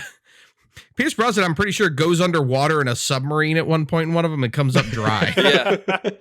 I do like that he's got like shrapnel in his face, like the wounds from everything from that fight. It is great. Looks like he got in a fight with like a cat. Yeah, it does. It looks like Mally after he cat sits for me. Yes. Blofeld's cat jumped out of his arms. Yeah. Yeah, and then I guess we haven't really touched on like after this point, like you said, like the 9/11, the stock market thing, and it's like Le Chiffre is gambling with a warlord's money. Yeah. He's not. The best thing about Le Chiffre is he's essentially the henchman of the movie. Like, we don't learn about it to the next movie. He's much more middle management than you think he is. Yeah. Pretty much, yeah. Yeah. And I love that he's vulnerable as shit, too, the whole movie. Like, when Abano shows up and he's threatening to cut the arm off his girlfriend. And the line he has with, like, not a word of protest. If I were you, I'd look for a new boyfriend. I'm like, fuck, man, that's good. And it takes the damsel, takes that whole damsel bond like thing, and it like goes, hey, maybe these men are all toxic, and as opposed to being like, this woman's a prop or whatever. These are the people who get hurt in the middle of it. Yeah, and they in the book there's like Le Chiffre's plan was basically he was gambling with his organization's money. He used it to invest in a series of brothels, and then a new law shut all of those brothels down, and all of a sudden he was like $10 million short. Damn. And had to pay back his employers, which is why he did. And so that's pretty cool, though. This version kind of adds in extra layers. So you've got his higher ups, you've got the warlords, you've got there's all these different interested parties. And it's a really clever way to kind of even raise the stakes higher than the original novel. Yeah. It's really smart. Yeah. And recontextualizes it for post 9/11 espionage. 100%. Yeah, for sure. And like I would always have to come back to this movie to be like, I don't understand what shortening of stocks are. Maybe I can get it real quick. But they kind of do lay it pretty simple. Everyone expects the stock to go nowhere but up. And then, if the plane blows up, the stocks will plummet. I get it. Makes sense. And he makes money because he bet against it. Yeah. This is our first introduction. This is a train scene where we get introduced to Vesper. My first introduction to Eva Green. And what a woman. God damn, what a woman. Right. You guys hadn't seen the 2004 Clive Owen King Arthur movie, apparently, because both Mads Mikkelsen and Eva Green are in that movie. Oh, I didn't know that. You know what? I forgot about that movie completely. Yeah. Oh, speaking of which, do you know, I've actually found this out by researching, but do you know what Mads Mikkelsen's role was? He was only in like 4 movies before this. He had a role in a Disney movie. Does anybody want to take a guess what it could be? He was the rooming sounds for Herbie Fully Loaded. You're actually a lot closer than you think. What? Oh, was he in Cars? He was in Cars. No. That's weird. He voiced a car in the Danish dub of Cars from Pixar. So he's technically part of the Disney family, which I thought was pretty interesting. Ka-chow. He's a Disney princess. He's part of the Disney family more than once because he was in a Marvel movie. That's right. And a Star Wars movie. Star Wars movie. Shit. Probably one of the best Star Wars movie. I purposefully made the Death Star shitty. Also, he was in a lot more than 4 movies before this. Dustin. No, I mean like he only had like 4 like big roles before this. The voice of Chick Hicks in Cars. He was the Danish version of Mater. Oh my god. Yeah, and like Nick Winding Refn's first movie, Pusher, from like 1996. Yep. Mads was like, you know what I mean? Yep. Like, right. Yeah, he was in Pusher, which I didn't see till way later. Yep. Yeah, Pusher 2, I think. Yep. So we got this mental battle between Vesper and Bond, which is great. I love that they're able to size each other up. It's 52 minutes into the freaking movie when she shows up. It's crazy. Yeah. Yeah. And steals it, arguably. Yeah, she definitely 100%. Steals it. She definitely like alphas him, which is great. Sure. Yeah. No, they size each other up. He describes himself as skewered. one sympathizes. Yeah, it's a great line. Well, it is true because she comes in, he's all flirt and swagger, like, oh, I'm going to charm this woman and whatever, and she sees through him immediately, like, instantly, and is like kind of amused by him, but that's it. Like she's kind of like, and she's like. And he's like, well, that's the plan. And she's like, oh, there's a plan? Because this seems stupid and reckless. Yeah. And you seem like a douche, It basically. is a stupid, reckless plan. It is such a... We haven't talked about it. This is a stupid idea to have Bond you have go to in. beat him so he'll be scared. Yeah, and you have then to he'll go defect. in. You have to play a high-stakes poker game. And her line about, if you don't, we will have single-handedly funded terrorism. I'm like, I don't necessarily connect those dots, really. But... yeah, this is a dumb idea. The entire book, the whole idea was, so this is a real idea that Ian Fleming had during World War II. Yes. And he was in Portugal, and he was like at a hotel, and all these German spies like to gamble, and he thought, well, I'll go play them and I will bankrupt them, and then they'll need to defect because they'll be and he got his ass kicked in poker, and he never actually beat any of them.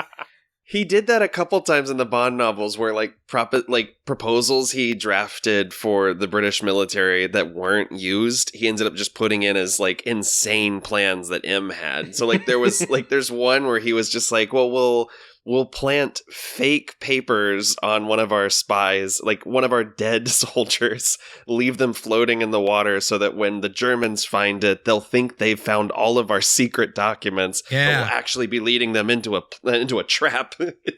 That dude was nuts. Maybe this explains why Bond is not a good spy. No. Because Ian Fleming clearly had no idea what he was talking about. Why wouldn't you simply shoot them, dear boy?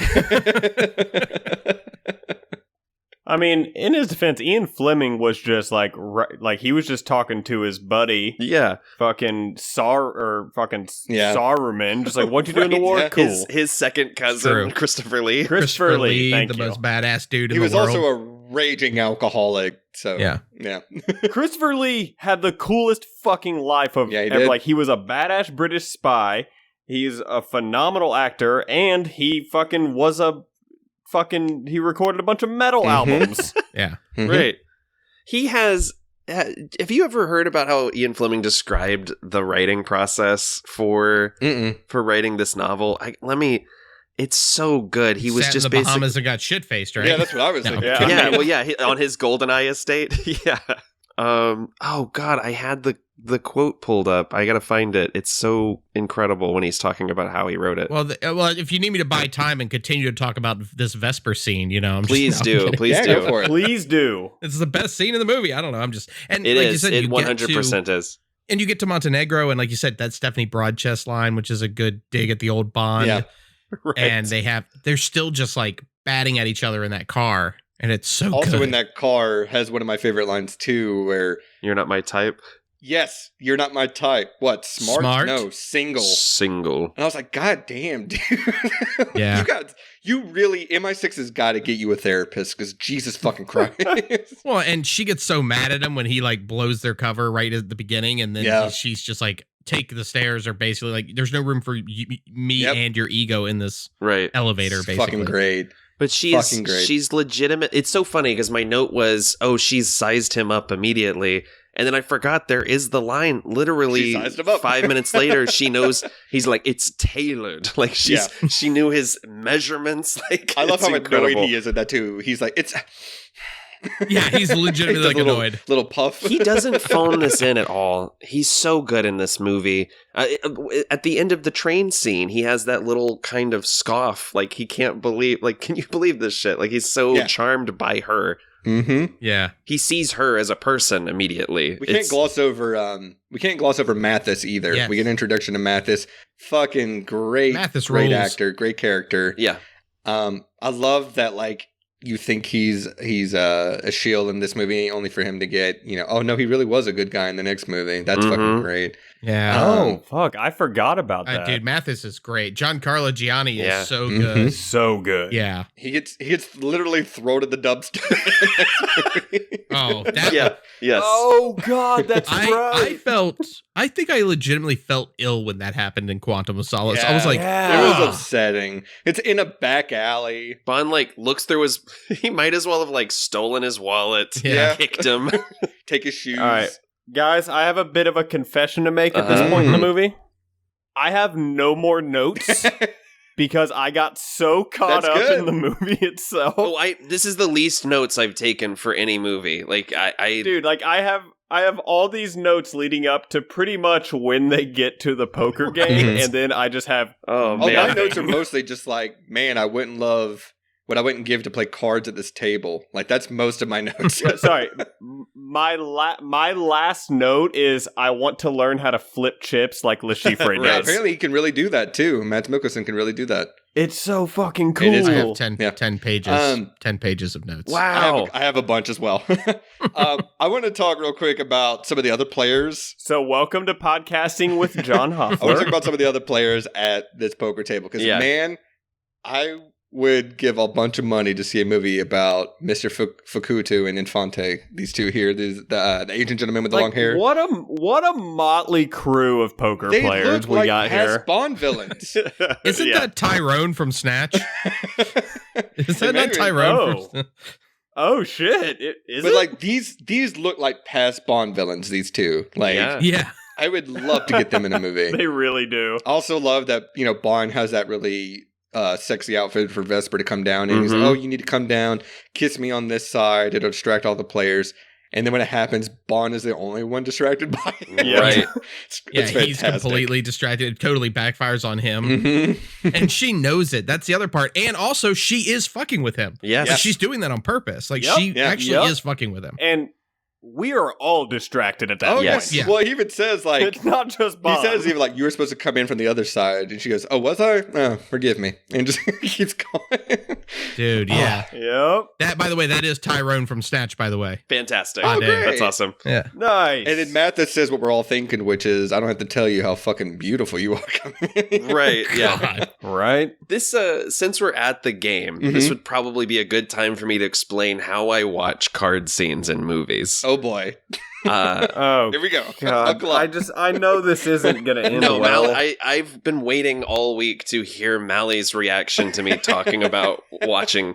So this is one of my all-time favorite movies. Mhm. I don't know how to play any card games. Oh, that's not that crazy. But I feel like I'm like Abed on Community, where I'm going off of you like can't- visual cues. You can't play solitaire? No, I mean like You I mean can't- like rummy and bridge and stuff like that? Right. Yeah. So in Who the fuck Casino is playing Royale, bridge. Old women, dude, they fucking love bridge. and I love old women. But no, I was like when I read the different novel, podcast. there is a full like 5-page section where Mathis yeah. describes the rules of Baccarat to Vesper, and in this one, I feel like they were kind of like, okay, more people know Texas Hold'em, so let's do that as the movie. Like we don't have to over-explain it. It is weird that they choose to play Texas Hold'em Right. poker in Montenegro at this high stakes card game. But it's like if you watch old Star Trek and people were like playing a card game, they would basically use the rules of another popular game at the time. Like that was it's a visual cue for the audience. But for me, my visual cues are how characters react, which is And not so- good in poker Oh, because no. everyone's That's it. faking it. No. And so I'm watching this movie, and the only time that I know someone has a good hand is if Mathis goes like, "Oh, look at that!" Like, Dude, fucking Mathis being the like, hey, is everyone paying attention? Okay, here's how to play Texas Hold'em. It's so fucking good. He has that one moment where he goes, "Look, it is the tell." Yeah. He was bluffing. Like that character's dialogue existed solely for Nathan. Yes. Yeah, no, Yes. and I'm like, God bless you, Mathis. I'm not gonna lie. I only know the rules of poker because I have a friend with a gambling addiction. Oh, cool. Nailed it. That's fun. So it came in very helpful while watching this movie. Yeah, that's how I know the phone number to AA, because my friends are alcoholics. Oh well. That's the like Stuart Bard and all that, and Martin Campbell and the way that they figured out how to shoot all of this. It's the thing that makes this good is that like it's just like Queen's Gambit with the chess, right? Like, Yes, and same this thing with should this not movie. be as intense. You don't and have to know. No. It's exactly. It is so compelling. It's about, and it's the same thing that Bond says. Bond's like, you're not playing the game, you're playing the person across from you. yes. Which is so true in poker. And that's what they're doing in the edit. It's Yeah. you like I don't need to understand necessarily the rules of the game. I just need to watch them outsmart each other and look. It's all about those looks. And it's like, guys, card games suck to shoot. They're miserable to shoot. Oh, I'm sure. They're so boring. Yeah. They shot those 3 card games for 9 days. Yep. And so imagine you're in the same room for 9 days because you have to get every look, every connection, every insert. Think of how many inserts they have in this movie. Right. Just the poker chip sliding or someone looking or someone reacting to a play. You know, you have to get everyone around the table. You have to get the eye lines. You have to get Mathis and Vesper over at the... Oh, the continuity must be a nightmare. And the continuity... Keeping charge of everyone's chips and everything, yeah. And literally not having one reaction could literally be the thing that doesn't sell it in the edit. Right. You know? Right. No, I remember reading, it's interesting about the card games in this movie because apparently, there is no skill according to the cards that are being played. From what I read, it was everyone who won in the card game in this movie, if it was the Schiffer winning a hand or Bond, it all came down to the last card they got or the luck of just happen. Bond getting a straight flush to outdo Le Chiffre to win the whole thing is so the percentage wise of how that could be possible is so astronomical. Yeah. So that you could have 2 different hands that heighten suspense like that. Yeah, because you see Le Chiffre's hand is there's no way the only thing Bond could have to win is what he happens to have. Yeah, and I think that adds to the tension because I think the average viewer has enough general idea of what Texas Hold'em is to be all of those things together are really good. And I don't understand necessarily why, but I think even Nathan would be oh shit, that hand looks that he's probably got a great hand because he seems confident, and that's all of the important cards that I'm kind of aware are important in cards, even if I don't have any context. And that does come back to what you're saying is that it's shot so well and the actors are so compelling and everyone is playing off of each other so beautifully that even though I'm genuinely I guess that was bad. It's based off of how good the performances are, and exactly, dude. It's the eyes, by the way. Oh yeah, it's all in the eyes. We'll also shout out to the card dealer too. Oh god, the card dealer. Yeah, and the shout out to the card dealer because him being able to explain. Oh, I love this him. is what his hand is. I love that guy. High, whatever. Yeah, that dude's great. His accent is so thick when he says "show down." Please. I always said he says show arms. And I was like, is that a way to your cards are your arms? I never got that, but yeah. Like Bond and Felix just put their guns on the table. Yeah. Oh shit, no. Oh, I didn't expect that. Oh, and Bond fucking tipping that dude $50,000. Holy shit. Hell yeah. That was awesome. Dude. And that guy was just yeah, thank you. Jesus Christ. You can't show emotion at the table, Dustin. I guess not. Has everyone gotten their drinks? Can we play? Oh, that's a great line, too. Yeah, exactly. Oh, he's so impatient. Yeah. Dude, everyone ordering the Vesper is great. And then, of course, Felix Leiter with hold the fruit. It's fucking great. Right. Yeah. Has anyone had the pleasure of having a Vesper? Anyone? No. So the it's slightly different now because I think the version of Kina Lele that they used to have is also owned by a different company. Yeah, they don't make it anymore. That's true. Yeah. But you've had one? Yeah, at one time. How was it? At a hotel bar thing. We just I saw the bottle and was like, "Oh, can we get the Vesper drink?" Yeah. I didn't care for that, but I'm not a martini person. Hell no. Why not? Yeah, it feels like it would be a popular cocktail now. I'm not a martini person. I was like, "Ooh, I want more citrus out of this. I don't just want to peel." Yeah. It's a little too right. It's a gin martini, right? Can you give me the whole lemon? Yeah, exactly. Yeah, it's like a gin and a little bit of vodka in it. Yeah. It was a little bitey for me. I got you. Well, it's funny you mentioned that. I was just telling a friend I bought a bottle of Fernet Branca for the first time because I never had it. Yeah. Mm-hmm. And I always, Dark Knight Rises, Alfred always talks about it. And I'm sitting in a cafe with a Fernet Branca. Exactly. One of my favorite podcasts, Harmontown, they always talk about it. That, holy shit, if you can drink Fernet Branca and you enjoy it, shout out to you because it feels like God put on gloves that were made of NyQuil and punched me in the throat. Like, it's intense. So that's the new theory, is that he's just blackout drunk and thinks he sees Bruce Wayne at the end of the movie. It's 45%, if I remember right. And it's Lord. tough. It's a tough drink. So yeah, it's like if NyQuil was on steroids. And I've tried it with some cocktails, and it's a no for me, dog. Like, I can't do it. Fair enough. I do like Le Chiffre's girlfriend a lot. I don't think she gets enough play in this movie. I do love that, she is loyal to him even when he, doesn't protest about the machete instance. Yeah. And the fact that I never even really noticed this, but the way she combs her hair. Exactly. Yeah. She covers her eye out of respect for him having a dead eye. I never even put that together until this rewatch. Yeah. And I think she's one of the better Bond girls. I wish she would have had more to do in this movie, but no, I think she's fantastic. And speaking of which, this scene with the warlord Obano, I think he's fantastic too. Oh yeah. Very sweaty in this movie. Sweaty Everyone is movie. so fucking sweaty. It's a very sweaty movie. A very sweaty movie. That's the Silver Linings podcast vibe for this season. Sure. Just sweat. Everybody's sweaty. Everybody's sweaty, and everyone's having their balls either threatened or actively beaten. Yes. Yeah. In every movie this season. Every movie.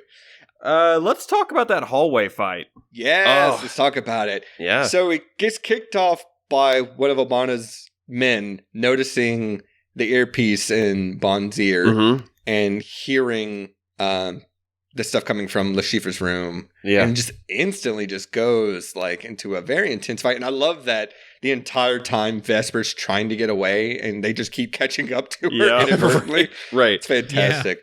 Yeah. Something I never noticed about this hallway fight, though, the machete that Obano has comes so fucking close to hitting Eva Green. Like, I know it's a prop. Yes. Yeah, it really does. And it almost hits the camera, too. Like, I happened to notice on this rewatch. That is such a visceral fight. See that machete just goes flying right by. Oh, wow. I never noticed that. Insane. Yeah. Yeah, I never noticed that. Yep. Yeah, but it's made of rubber, so it's fine. Yeah. Yeah, Eva Green's just like ducking out of the way like, oh, shit. Oh, Jesus. Yeah, it's great. Yeah, and that's the kind of thing when you're shooting where you're like, it looked like she got hit by the. Yeah. Oh, it's a happy accident. So dope. So good. To the BTS, the director's like, all right, we get the shot. The A operator sitting there with a machete in his chest. Yeah, we got it. And look at these two guys that are clearly not Daniel Craig and Obano too. Oh, that's Ben. That's totally Ben. Yeah, that's funny. That's like, those guys. But it's so fast and it's so cutty and like, it's really visceral. Yeah, only dickhead podcasters who watch stuff frame by frame would notice that. I also love that this fight has weight to it. Like when it's finally over and Bond has to choke him out.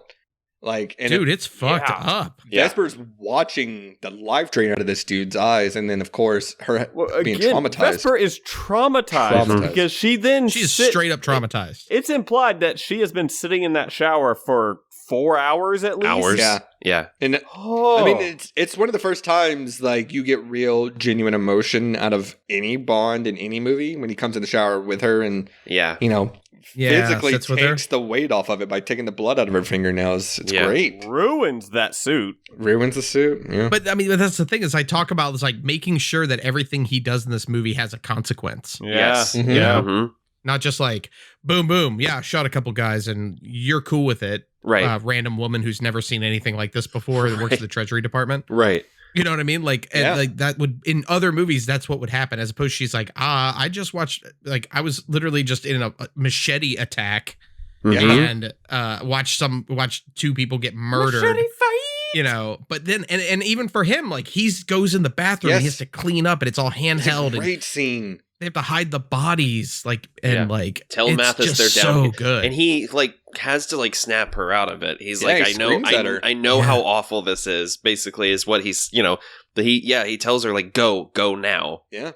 No, I love. I mean, as good as that shower scene is, I love when he goes in the bathroom, he's unbuttoning his shirt, and he's got blood pouring from his temples. Yeah, he chugs that scotch, and then he's like. The part where he's literally washing his hands and then his face with blood water. Yeah. Like, and for him to like then suit up and go right back. And of course, that fantastic line was like, "Oh, So good. Mr. Bond, I've happened to notice you changed your shirt. Yeah, I hope our game, hasn't led you to perspire too much." And then he has that weeping blood line, which fucking A, man. Because all of the past Bonds... only be worried when I start weeping blood. Exactly. Yes. All of the past Bonds have always made cheeky jokes like that.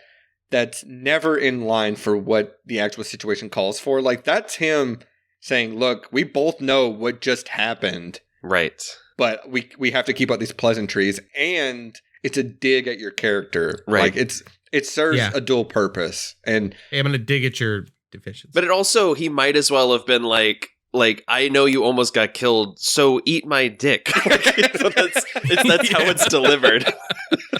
Yeah, it is. It's so good, Yeah. He goes to Lashif like, You're a pussy.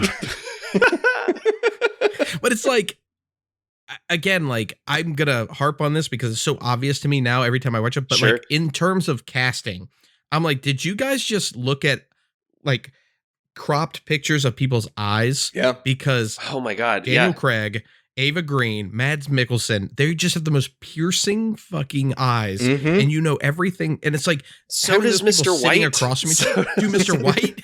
Yeah. And Jeffrey Wright has those big old, baby eyes. Like, well, yeah, Jeffrey Wright has that. Yeah, it has that, like, there's a wariness to his eyes. Like, you believe Felix has seen some shit. Yeah. Oh yeah. But I mean, it's just so perfect. And like, again, for a card game, like having those two guys sit across from each other and just look at each other is just, it's thrilling. It is like insanely enticing. Like, it's riveting just watching them stare at each other. Like, I would watch a 6-hour movie of the two of them just playing poker. Oh, if they just showed the entire poker tournament, I would tune in and watch that. I would watch the fuck out of that. My letterbox would be like, I don't know what happened. 5 stars. Well, did you guys notice that they shot each of the games a little differently as well? A little bit. Yeah. Like the first game's a little wider and more static, and the second one there's like lateral movement because this is when basically you think that he's got the upper hand, but he doesn't. Right. And Lashif has the upper hand on him with the fake tail. That's great. Yeah. Yeah. It's so good. I remember hearing the what was it? I Was There Too podcast episode where Matt Gorley had on the tournament leader, the guy with a really thin mustache. Oh yeah. Who's great. But he was saying that they filmed these card scenes way more intricately, like sweeping shots, like flipping the camera upside down and stuff, going over the table, and then realized like this movie doesn't need all that. It needs to be in the pocket. You need to be on the table watching these people. Yep. And you're right. Like, it does get more and more inward, like pushing the camera in and getting tighter on these people as it gets more intense. Yeah, the last game, they hold back the really long lens tight stuff until that last game. Yeah. And there's like those long, super, super long lens over the shoulders where you just get a little piece of the other person. Yeah. And it's like super tight, like chin to eyebrows, basically. Very claustrophobic. Yeah, it amps the pressure up.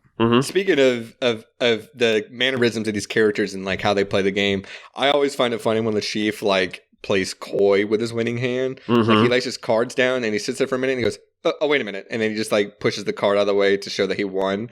And he gets that little smirk. He might as well have added in, oops. So sassy. Oh, oopsies.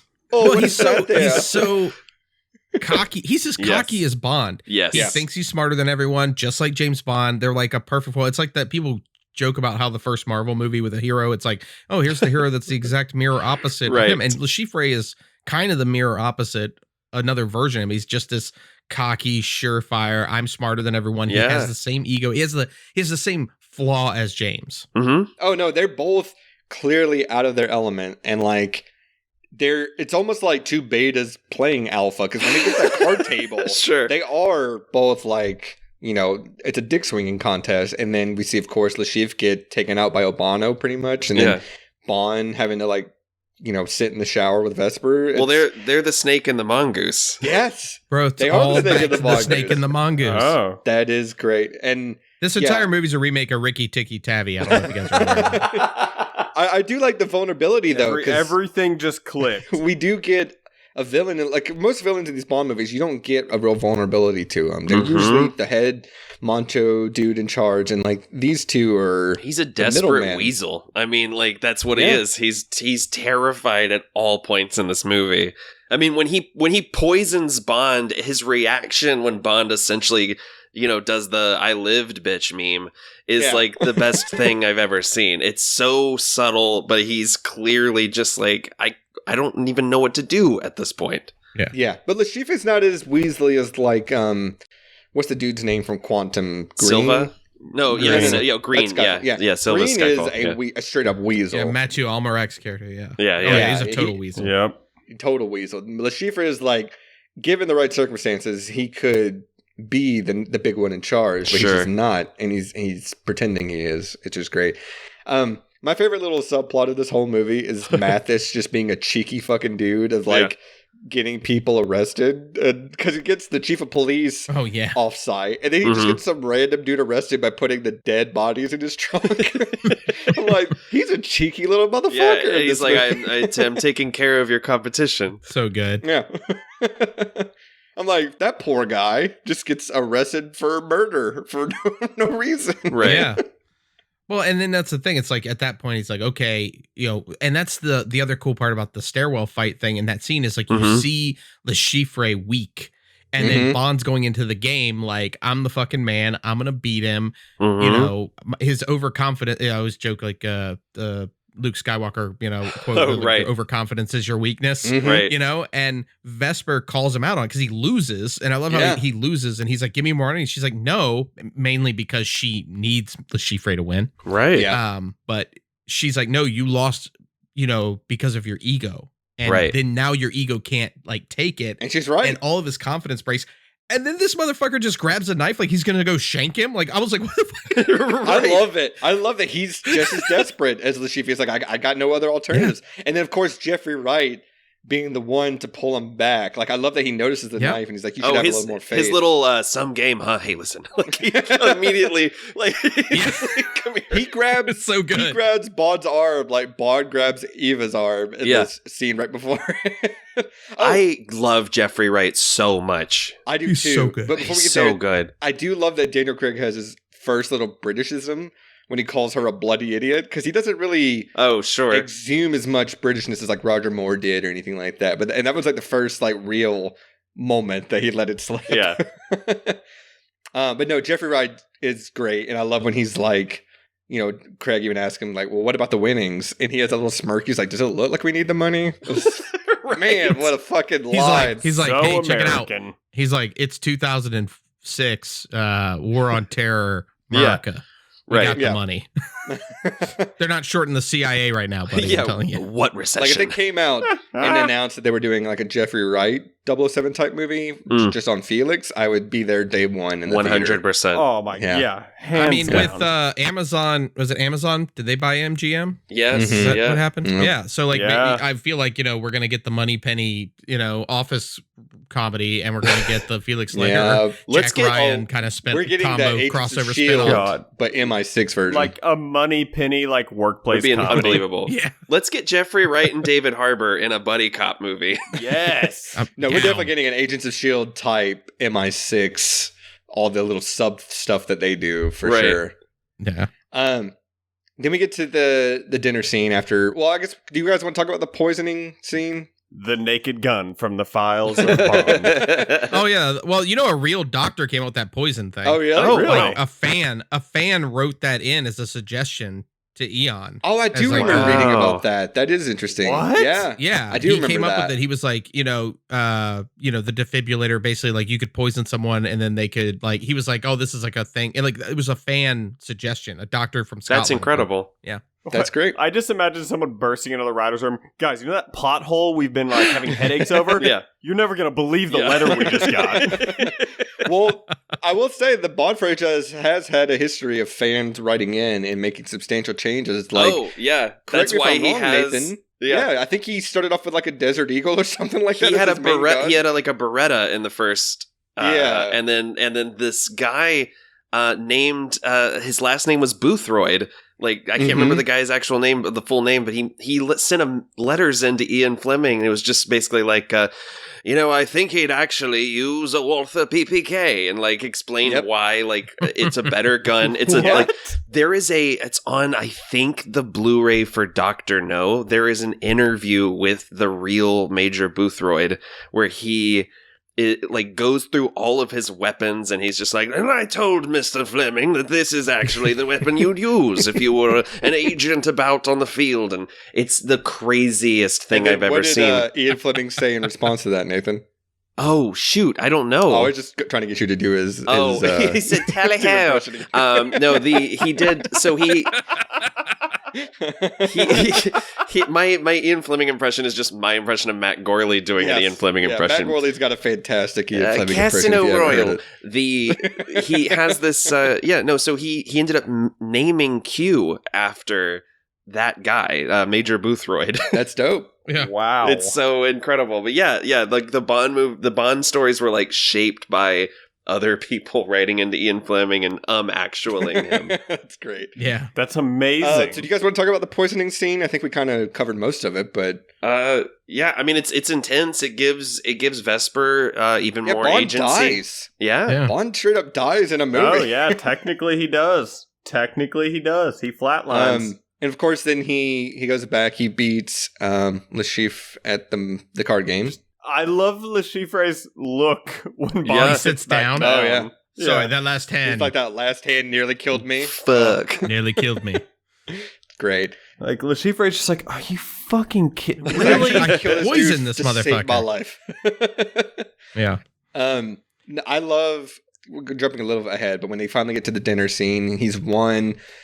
He says he's figured out the Algerian love knot, which is a big giveaway if you, I guess, knew what that was ahead of time. But right, yeah. And then he has the drink, the Vesper again, and he's got one of my favorite lines. But he's like, because she's like emotional at this point because she's starting to fall for him, and he says, "I think I'll call it a Vesper." And she says, "Because of the bitter aftertaste," and he says, "No, because once you've tasted it, that's all you want to drink." And I'm like, fucking damn dude, right? Yeah. And he uses a line on her. Well, and that's the thing that shows the change too, is like, and when he first meets, he uses the like line on her. She's like, "I'm the money," and he's like, "Yeah, every penny of every it." penny of it. And then now, and she doesn't want anything to do with it. And then this point, he uses that line, and she kind of likes it, Right. And then he brings up the necklace, and that you see her. You see Ava Green is doing so much work in this movie, and you see her switch off. Like you see her deflect. Like you see her. Yeah.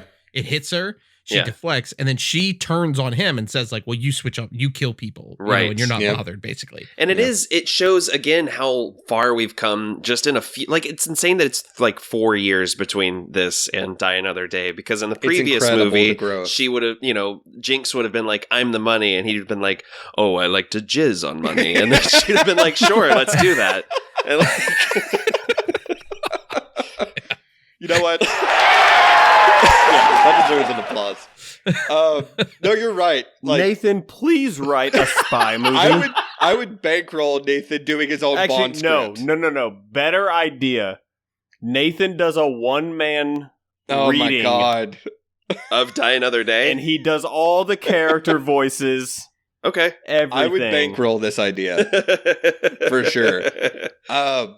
Man, if you do, I'll tell you what, here's what he does. He reads the script for Die Another Day. Okay. And then I'll go in and add, like, when he's in Cuba, I'll add, like, the sound effect of the oceans and stuff behind the conversations that he has and stuff. But no, I want Nathan I don't want him to read it verbatim, Nathan. I want you to read it, like, watch it, and then recite it from memory. Okay. All right. No. What he needs to do, he needs to take... You don't have to get the lines exact. I would say he doesn't do that. He takes the script, and then each line, he says what their character is really trying to say, which is basically... I just rewrite it with subtext. Yeah, take all the subtlety and all the double entendres out and just straight up say what they're saying. Okay. And then we bring Utah in to do Madonna's lines. Oh no! I could not believe how much screen time she had. Too much. Another day on this rewatch. Too much. It's so much. And her character's name is Verity. Yeah. Ugh. Anyway, back to a good movie. Yeah. this shot. Are we going to talk about the whole Mathis? I was just about to bring that up. Yeah. First of all, it's a great shot when Bond's left alone in this restaurant by himself. He's alone again. Like, even the woman he really wants to be with, he can't be. And then when he puts it together, so it took me until literally the end of the movie to figure out how he knew that Mathis is crooked in this moment. Because, she always says, "Oh, that's Mathis. I got to go meet him." And I never understood because he goes, Mathis. And he takes off running. Right. And, it is because of the tail, of Lashif's tail, like that's how Bond puts it together. And it's so brilliant because in the moment, maybe I'm speaking for myself, but I don't think you figure out, like, wait, how does he know? Same. I agree. Yeah. I think it's another example of the movie not holding your hands. Yeah. No, not at all. That's this for me. This is the moment where they're like the least hand-holdy. Like, you figure it out, and it's for brilliant, sure. So well, it's about and about being about the tell, and then him being like, it's like obviously Vesper told them, but you think it's Mathis. Yeah, it's a great. I mean, I wonder if they had that in mind for Quantum of Solace, really. Like, I'm sure they probably did, right? To like they had a lot of things in mind for Quantum of Solace, but they were writing it without writers on set. Yeah. While they made it. So yeah. I will go to bat for Quantum of Solace. I know it's looked down upon in the Craig era, but given the fact that it basically didn't have writers because it was during the writer's strike. Yeah. An outline. They started shooting with an outline. I do think for what it is, it's a pretty good fucking movie. Like, especially if you watch it back to back with Casino Royale, I think it holds up. That's the way to watch it. It completes for sure. the arc of him. Absolutely. But it's not successful, but it does interesting I would things, say, given the circumstances, even if that's the weakest of the Craigs, maybe Spectre outdoes it. But I would say Spectre, Spectre's worse. I still think Quantum of Solace is a very watchable movie, and maybe even a contender for this show. Maybe. Sure. Anyways, let's get to this car flip, because holy shit, this Aston Martin breaking world records. Too, for its flip. Yeah, wasn't supposed to do that. With the most rolls. Wasn't supposed to. Yeah, 7 complete rolls. I gotta say too, the shot of the car actually swerving around her and then starting to roll, and you see Eva Green in the street. Oh my gosh, so fucking good. Yeah, I mean, clearly a dummy in the follow-up shot where you see the rolls, but my heart fucking stops when he comes over that hill and we get that drive-up shot and you see Eva Green in the lights. It's so fucking scary. Like, it's played like a horror movie almost in that one little instance. And man, that car stunt flip is, I mean, the tire flies off of the car and goes rolling down the hill. Well, it's impressive. Yeah, I'm like, even the Aston Martin fails him. Right. Yes. In this movie. But he's the driver, so technically he fails it. He failed the Aston Martin. He failed the Aston Martin. So it's weird. I had a conversation with Alexander about the guy, the director of the second unit, about this thing at one point, because obviously I had read a bunch of stuff, and he told me he was basically saying that they had been practicing it, but they didn't have the DB9 ready yet. Yeah, they were using a BMW, I think. Yeah. Oh yeah. And he just said that, like, he's like, they had a little ramp, and it was like a little, for one half of the tires, and the car would flip and it would do the thing. And then when they got the Aston Martin out there, the DB5 or whatever, they were like, it won't flip. It legitimately just wouldn't flip. And the piston was a backup system. Yeah, they put like a cannon in there to make it flip. It's the same thing that flipped the truck in The Dark Knight. Right. Yes. Yeah. There's a great YouTube video. It's some British TV show, but they basically were invited on set during that flip scene. You can see them how they did it. Yeah, they didn't have the Aston Martin ready, so they were using, I think, a BMW. To try to flip it, and they're like, okay, this will work. And then they get the Aston Martin on set, and like the weight of the vehicle, the way it was balanced, it just would not flip, even going over the ramp. So they had to put a cannon in it to make it do all those rolls. So wild. Obviously it was not supposed to flip like that. Right. No. But man, it's one of the most iconic shots, I think, in modern cinema is that car flip. It's insane. And I have to say, like, the piston thing, like, it always goes wrong. Yeah. Like, it always overdoes it. Like, The Dark Knight, like, that thing, I don't think it was supposed to flip it's super dramatic. And then we did it on Terminator Genesis, and the bus was supposed to flip over. And if you watch that fucking movie, the bus does like a full like somersault in the air and lands. Right. And it was just supposed to go boom, flip, and land. Right. And it flew up like 25 feet and flipped and then landed. It was like comical. There's something about cars flipping like that I'm like, I'm here for it. I can watch a fucking bus or a 18-wheeler get flipped over its front end and land on its back. I can fucking you watch love that car all day. crashes. Love them. It's crazy. We all have our kinks. Right. It's just like that piston system always is just like, like the running joke is always like, if the special effects guys tell you that like this area is safe, maybe take 6 more steps back because they want to put a little extra oomph in there. John, I know it's happened to me, so I can only imagine how many times it's happened to you, where special effects test something 4 times and it works perfectly, and then when you shoot it, it goes horribly wrong. Every time. There's a video that came out recently. I guess Michael Bay's shooting a new movie. I don't know if you guys saw this, but they were doing something with like a car explodes and then like I think it's an ambulance maybe. Mm-hmm. But the movie's about like an ambulance driver or something that's like on the run or something. There's a video of them shooting that scene. It's so scary.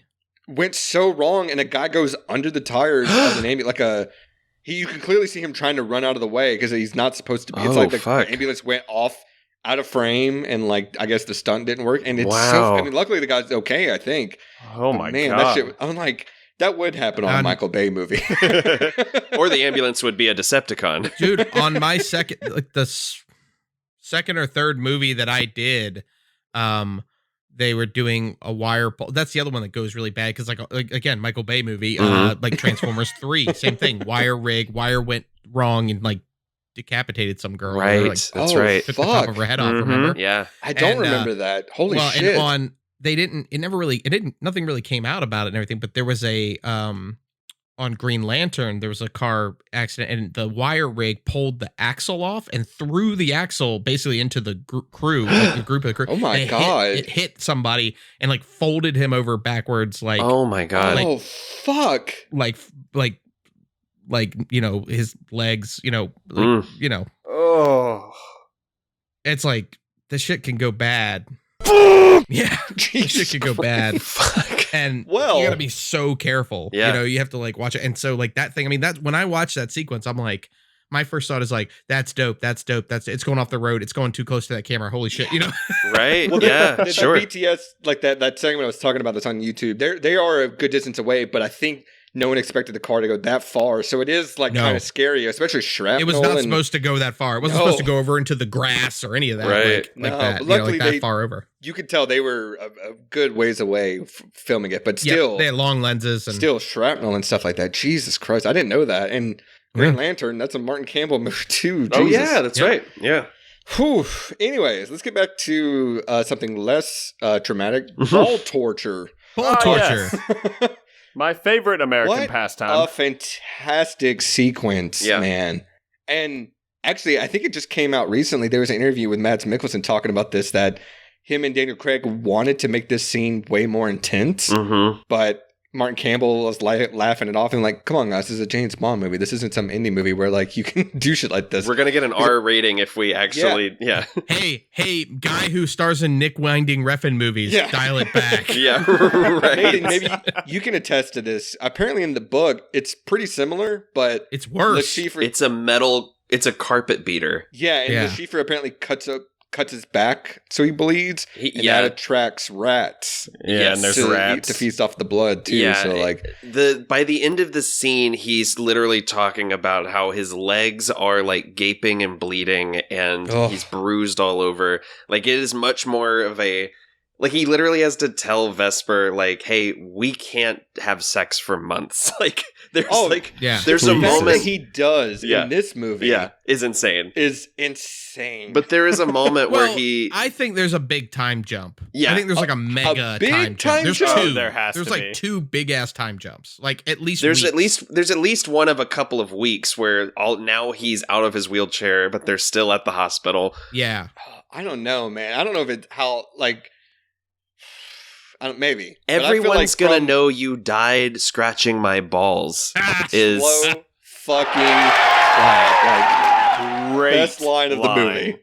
Like especially the psychotic laugh he does during it. It's like, are they really doing this in a James Bond movie? Yeah.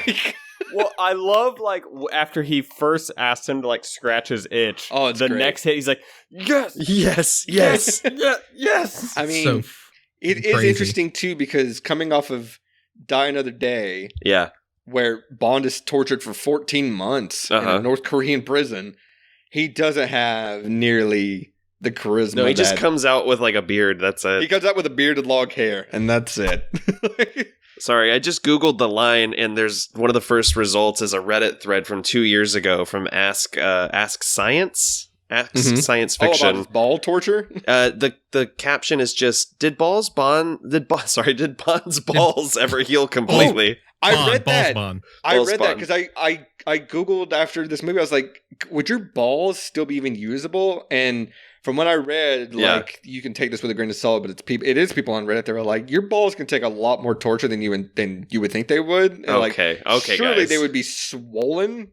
Yeah. And like he would probably be unresponsive in terms of how much he would feel in terms of pain after the first couple hits, but that it would be manageable. One of the his top balls probably comments retracted back into his body. One of the top comments is, it's worth noting that James Bond Jr. is actually his nephew and not his son. Oh my god. But the thing I like about in this movie that's a deconstructing Bond, it's like they both have failed. Like, they both technically failed. Like, Le Chiffre's failed, Bond's failed. Yes. And Bond hasn't, seduced the woman or done any of the thing. He hasn't been successful in anything. And then it's like they're literally attacking his masculinity. And like they are taking away his greatest weapon. Right. Yeah, basically. But it's just like one egomaniac beating, like literally big dicking another egomaniac. Because Yep. And correct me if I'm wrong. There is some major sexual tension in this scene. Le Chiffre is enjoying this. Yeah, it rivals the Silva in Skyfall scene. Yeah, where he like pats his inner thigh and stuff. There's definitely some of that going on, which I love. I love that they ride that line. Yeah, perfectly. for sure. And especially Matt Mikkelsen's line of like, "I will feed you that which you seem to not value." Oh, right. Brutal. And then he gets fucking capped. Bond doesn't kill the main villain of the movie. Nope. Nope. Yeah. Which is insane. The villain kills the main villain of the movie. And then again, like, Mr. White is clearly much more middle management in this movie than he would appear to be even in Quantum of Solace, where he's like, it feels like Mr. White in Quantum would not be the one showing up to do the executions. Right. Yeah. I mean, one of my favorite things about these Craig era movies, I love the through line with Mr. White that him and Bond keep reconnecting. And say what you will about Spectre, but that scene where he goes to see it's the best Mr. scene White, in the movie. It was the best part of the teaser trailer too. And he's like, "You're a kite dancing in a hurricane." Yeah. What a fucking line! God damn, that's great. But that's the other thing that I think the reason I walked out of the movie the first time going like, "Oh, it's okay." Right? As opposed to being like, oh, like, yeah, that was pretty cool. This movie, Casino, okay. when I was talking about it earlier, was because after this moment when another villain kills the main villain and then they're just at a villa and he's healing and you're like, right. You wanted that showdown. No, I didn't even. It wasn't that. Okay. It's just that like you don't know where the movie is going at that point. Sure. It feels like the movie's over. It feels like the movie's over, and you're like, "Is it over?" And then you still got 25 minutes to go. I would, I would compare it to Thanos being decapitated before the credits, the opening credits of Endgame. You're just like, so what is this movie now? Yeah. We're not even in the final act. It is interesting that this movie is like, okay, Le Chiffre's dead. We've kind of tied up all the loose ends. Mathis gets dragged away. Yeah. Bond and Ava are together. And then it goes to Venice, and you're like, wait, what's happening? Like, this is... That's what I mean. It's like you're literally like, is the last shot going to be them on the beach? And then it's like, no. Yeah. And it's like, it's going to be them on a boat. Like what? There's something that still needs to happen. And I have no idea what it is. Well, it's almost like when it happens, it's like, all right, guys, you're really pushing your luck. You've already done the somersault. You've already stuck the landing. Now you're going for another? Like, oh, and I gotta ask, does it pay off for you guys? Would this serve better as like the intro to Quantum of Solace? Oh, I think that this gives such a full picture of his journey to becoming who we know as James Bond. Like, okay. I think this is necessary. Yeah, I agree. Agreed. All right. No, I'm not disagreeing with you. It is an interesting way to go because like if it ends right here on the beach, we don't even cover this movie on this episode. Like it's done. And you're right. Like when we get the reveal that Vesper is in on it, right, and been against him the whole time, like it is. I guess that's why Bond turns, because like if we learned that Tracy was evil at the end of On Her Majesty's Secret Service, sure, it would have done the same fucking thing. Like it would have done the same thing towards the character of Bond. He would have been back the next movie, just as cold and heartless as he is in Quantum. Yeah, like. I will say that's one thing I really love about Quantum is that he beds Strawberry Fields, but it's not because he's gotten over it, Vesper. It's more like anger, and then of course how she dies. So it's I'm not saying I'm against this whole Venice section, but compared to what all we've gotten before, the fight in the dilapidated building as it's going down, it's impressive. It's really well shot. Holy shit, it's impressive. Yeah, dude, that set is crazy. It's incredible. Like, set piece is amazing. It's great, but for me, in terms of the story, I'm like, man, I'm already exhausted from the last 2 hours, you know, and this is good, but this is like a dessert when I'm already stuffed, you know what I mean? So I appreciate it, and I recognize it for what it is, and I love that it's in this movie, because it does have a nice wrap up of everything, especially getting Bond to become Bond. But I'm also like, if it's not in the movie, this movie is still a 10 out of 10 for me. You know what I mean? Oh, I get that. I guess it's because I feel like so many of the other Bond movies, and again, I love this franchise so much, but all of them are bloated in one way or another.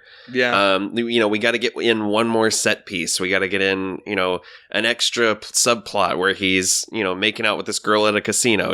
There's always an extra, bit of whipped cream thrown on top of whatever the dessert is. But to this one, I feel like it's so tied to the emotional through line of the film that I think the movie doesn't work without it. It's so much better the second time. Yes. It's so much better. Yeah, once you know everything, it's for sure amazing. Well, because you see the work that Ava Green is doing in all those early scenes, and it's like he wakes up, and it's obviously there's the Mathis thing, where Mathis is legitimately just curious. He's like, "Why did they leave you alive?" Yeah, like it's like they're trying. Like, did you good look at the killer?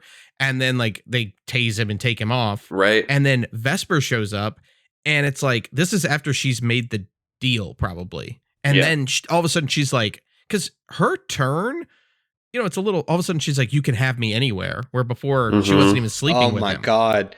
Yep. And it's like, because she knows she has to do it to get to him, but she cares about him. Yeah. And then he's like, I love you. And she's like, the guilt that Ava plays sitting on like the arm of the chair is so good. Oh, when she says the little finger line. Yeah, man. Because she's basically saying like, I know who you are. You're amazing. And like, I actually care about you. And I feel horrible fucking guilt for what I'm about to do to you. Yeah. At the same time. Yeah. And then I think after that, there's, again, there's an unknown amount of time that passes. Yeah. It seems like there's a little time. And I think she does genuinely fall for him. By the end of the movie. There's so many different levels being played in all of those scenes where it could be guilt, it could be excitement, and yeah. He's willing to quit. He's willing to give up all of the things. Like he's just like, oh no, like I'm broken. Like he's like, I'm yours. Like what else am I? Because I'm broken down at this point. Well, and two, with like how betrayed Bond feels by the reveal at the end, and then he is ready to kill her. Yeah, he's prepared to kill her. And then him having to lay it out of like, don't you ever wonder why you weren't killed that night? Right. Like it makes, especially because you see Vesper get dragged into that other part of the docks or whatever, and you hear her screaming. It's like, you think she's being tortured, and what she's really doing is saying, look, we'll make a deal, basically. Spare him. Like it does put everything into perspective. Yeah, it's so fucking good. Like, out of all the other Bond girls that have been in this franchise, none of them have the fucking, even Lea Seydoux and Spectre and stuff doesn't have the agency that, and you can make the argument of, Vesper's a weak character, but she's so fucking strong in terms of what she has to do. Like the fact that, her boyfriend has been held ransom or kidnapped or whatever, and she has to go through this she has to infiltrate MI6, or not MI6, but the Treasury. Yeah. And it's so funny because just watching Die Another Day, that's exactly what Rosamund Pike's character does. Right. She infiltrates MI6 to get aboard and part of the plan and betrays Bond at the end. And she doesn't infiltrate it. She works for the Treasury, and they just grab her boyfriend and say, "You're going to do this stuff." You're right. For us. Right. And then you have M really pointing out to Bond, like she was going to her death and she knew it. Like she was trying to save your life. She was trying to save you and her boyfriend. Like she was trying to save both of you. She leaves her phone though. That's the whole thing about it for me is she leaves her phone knowing that Bond's going to see it and to come after her. Or to at least avenge her because she does leave him the message about Mr. White. 100%. That's how I saw it anyways. Is like she's like I'm doing this really shitty thing. Come after me, whatever happens, happens. You know what I mean? And, you know, we have this, what's the character's name with the eye patch?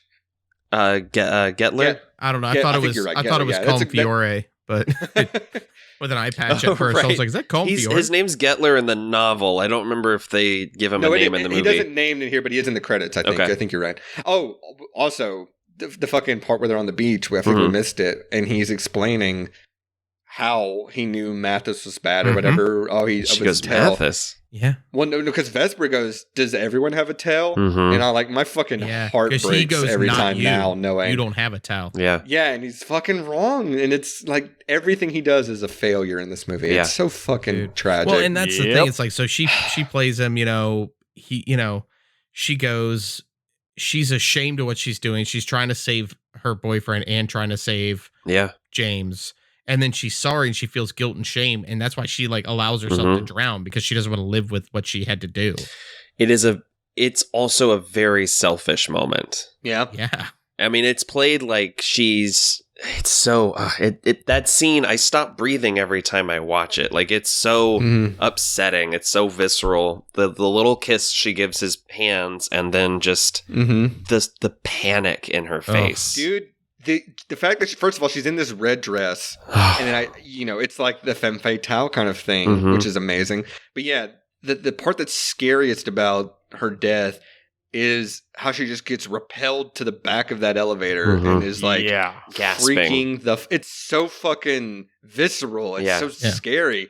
And of course Bond hasn't figured it out at this point. Right. He's all he knows is this woman he loves is dying in front of him and he's inches from her and can't fucking do a thing about it. Yeah. And she's rather die than face the consequence of what she had to do. Like, geez. I mean, that's why we're talking about this movie to him about it. on this podcast. Yes. Yeah. No, it's so much more than any emotional way any Bond movie has had up to this point. Even on Her Majesty's Secret Service. Like that movie I didn't really buy the love between Bond and Tracy at all. Agreed. This movie fucking sells it. Yeah. I think the reason that On Her Majesty's Secret Service gets me every time is because Diana Rigg is so incredible in it. Oh, she's great. She's great. The chemistry between them is just not there like it is for these two characters. For sure. And also, We Have All the Time in the World is like the greatest line of dialogue and great song. Great song. But no, this set's amazing. This whole scene in Venice is great. And of course, that like we were talking about the miniatures earlier, Yes. The really good miniature work. I mean, it still had to be a massive, item just because of the scale. Sure. I think it was 1/8. I think they said it was 1/8 the scale of the actual building. There's actually a fantastic video on YouTube of a guy trying to break down the science of this whole scene of like, could a building this size be held up by just inflatable bags of air essentially, and would it sink like that? Essentially, yes, it could under the right circumstances, but they're like mostly it would just bob up and down in the water, like with buoyancy. But that's not cinema. But no, I mean, he said it could definitely sink to the bottom like this, but it would happen within like 6 seconds. Yeah, and the set was it said it was 45 by 45, built in a 20-foot water tank, so they could sink it 16 feet into the water. Holy shit! It was on a gimbal, It looks so good. It looks does. great. It looks so good, and also looks like it was fucking hell to shoot. Oh yeah. Oh guaranteed. God, yeah. Every scene in this movie just about looks like hell. So Bond takes Vesper out of the ocean, out of the canals of of Venice, and brings her up. And man, when he tries to give her CPR and he fails, and he just starts hyperventilating, and he's like, "Oh my God, it's so fucking crushing. sad." It's because he's got anger in that emotion. He's got I don't know what to do. Like, I think this is his first time recognizing that he's failed. Yeah. Like, on a huge level. Like, even more so than when he failed the card game the first time. It breaks my fucking heart, man. Well, and Daniel Craig's playing all of those emotions. You know, he's playing the, like, she betrayed me, but I do love her, and I wanted to save her, and I failed again, and I can't save her. It's the most helpless Bond has ever looked. Totally. Yeah. Like, Roger Moore can never do this scene. No. Connery can never do this scene. Maybe Dalton, maybe Brosnan. But like, and for all the people that were naysayers about Daniel Craig, like, if nothing else sold it in this movie, this had to have, because he's clearly the best actor out of all of them. By far. Like, it's, and then of course you get him with the line we talked about, the bitch is dead. And I'm like, I don't believe you. No, because he's throwing his armor up, and it's like, and now he's like, he's angry because that's the only way he can process his grief. I don't even care. Yeah, it's armor, but it's see-through armor. Like, dude, I can see that you are not okay, and we're gonna find that out in the next 3 movies. M can see it too. Well, even when they're like, so Mathis is probably innocent, and he's like, nope, could be a double blind. Keep interrogating him. Yeah, You're like, fuck. Keep sweating him. And then M has that great line of, you don't really trust anyone, do you, James? And then she's like, well, then you've learned your lesson. Like, basically saying, like, you've gone through the crucible of all this, and now you're actually the kind of person, like, earlier in the movie when I said it was too early to promote you, you've now gone through the thing where you can actually do this horrible fucking job. I can use you. You've gone from having a consciousness to just being a soldier. That's all we need you for. But also, she saved your fucking life, asshole. Like, she was going to her death. She made a deal to save you, and then he gets the clue in the cell phone. So it's like, you know. I mean, it makes M's character so much more interesting, too, because, like, she is this enforcer of, like, you know, next time you do some shit like this, just put a bullet in your head or whatever. And it's like, but she is a mother to him, and it's... My God, the moment when she calls, when she's uncovered the fact that the money has not been deposited yet, she calls and says, he sent in his resignation. She says, I've got your letter. We'll talk about that later. She's got this, there's her tone is stern, but her face is tender. Like, she knows she's about to break his heart. Right. Yeah, no, Judi Dench gives a phenomenal performance in this. She's incredible in the this. whole Craig era, to me. Like, I agree. She's fantastic. She's great in the Brosnans, too. Yeah. She is great. That's why they kept her around, and you're like, no one, I mean, 100% should have kept her around. You know what I mean? Like, she's so great. And it's that same level of performance where you were talking about before, like where you see Vesper, the whole movie, Ava Green, doing all that work where she knows she's betraying him. And if you watch it with that in mind, you can see all the deflections and the moments where she warms up and then she like remembers and gets cold or distances herself. And Craig's doing the like breaking down vulnerability stuff. And then Judi Dench is just trying to be this cold bitch to him, but also has this like weird motherly thing with him. Yeah. That they're all playing. And like you said, even with Mads and him with like this weird power dynamic ego. Yeah. Homosexual subtext. Yeah. Sadomasochistic sexual kind of thing going on. It's like they're all these actors. And that's what I think also elevates this movie is like the amount of work that they are doing. There's like so much stuff going on. Everyone's bringing their A game. Yeah, it's so much more than just a Bond movie. Like, I feel like you say Bond movie and you get put in this typecast kind of category, but like this is genuinely a good action movie. Well, this is why it's a good drama. Yeah. This is why Craig turned them down at first until he read the script. He was like, I don't want to, like, I've seen the Bond movies. That's not what I want to do. Yeah.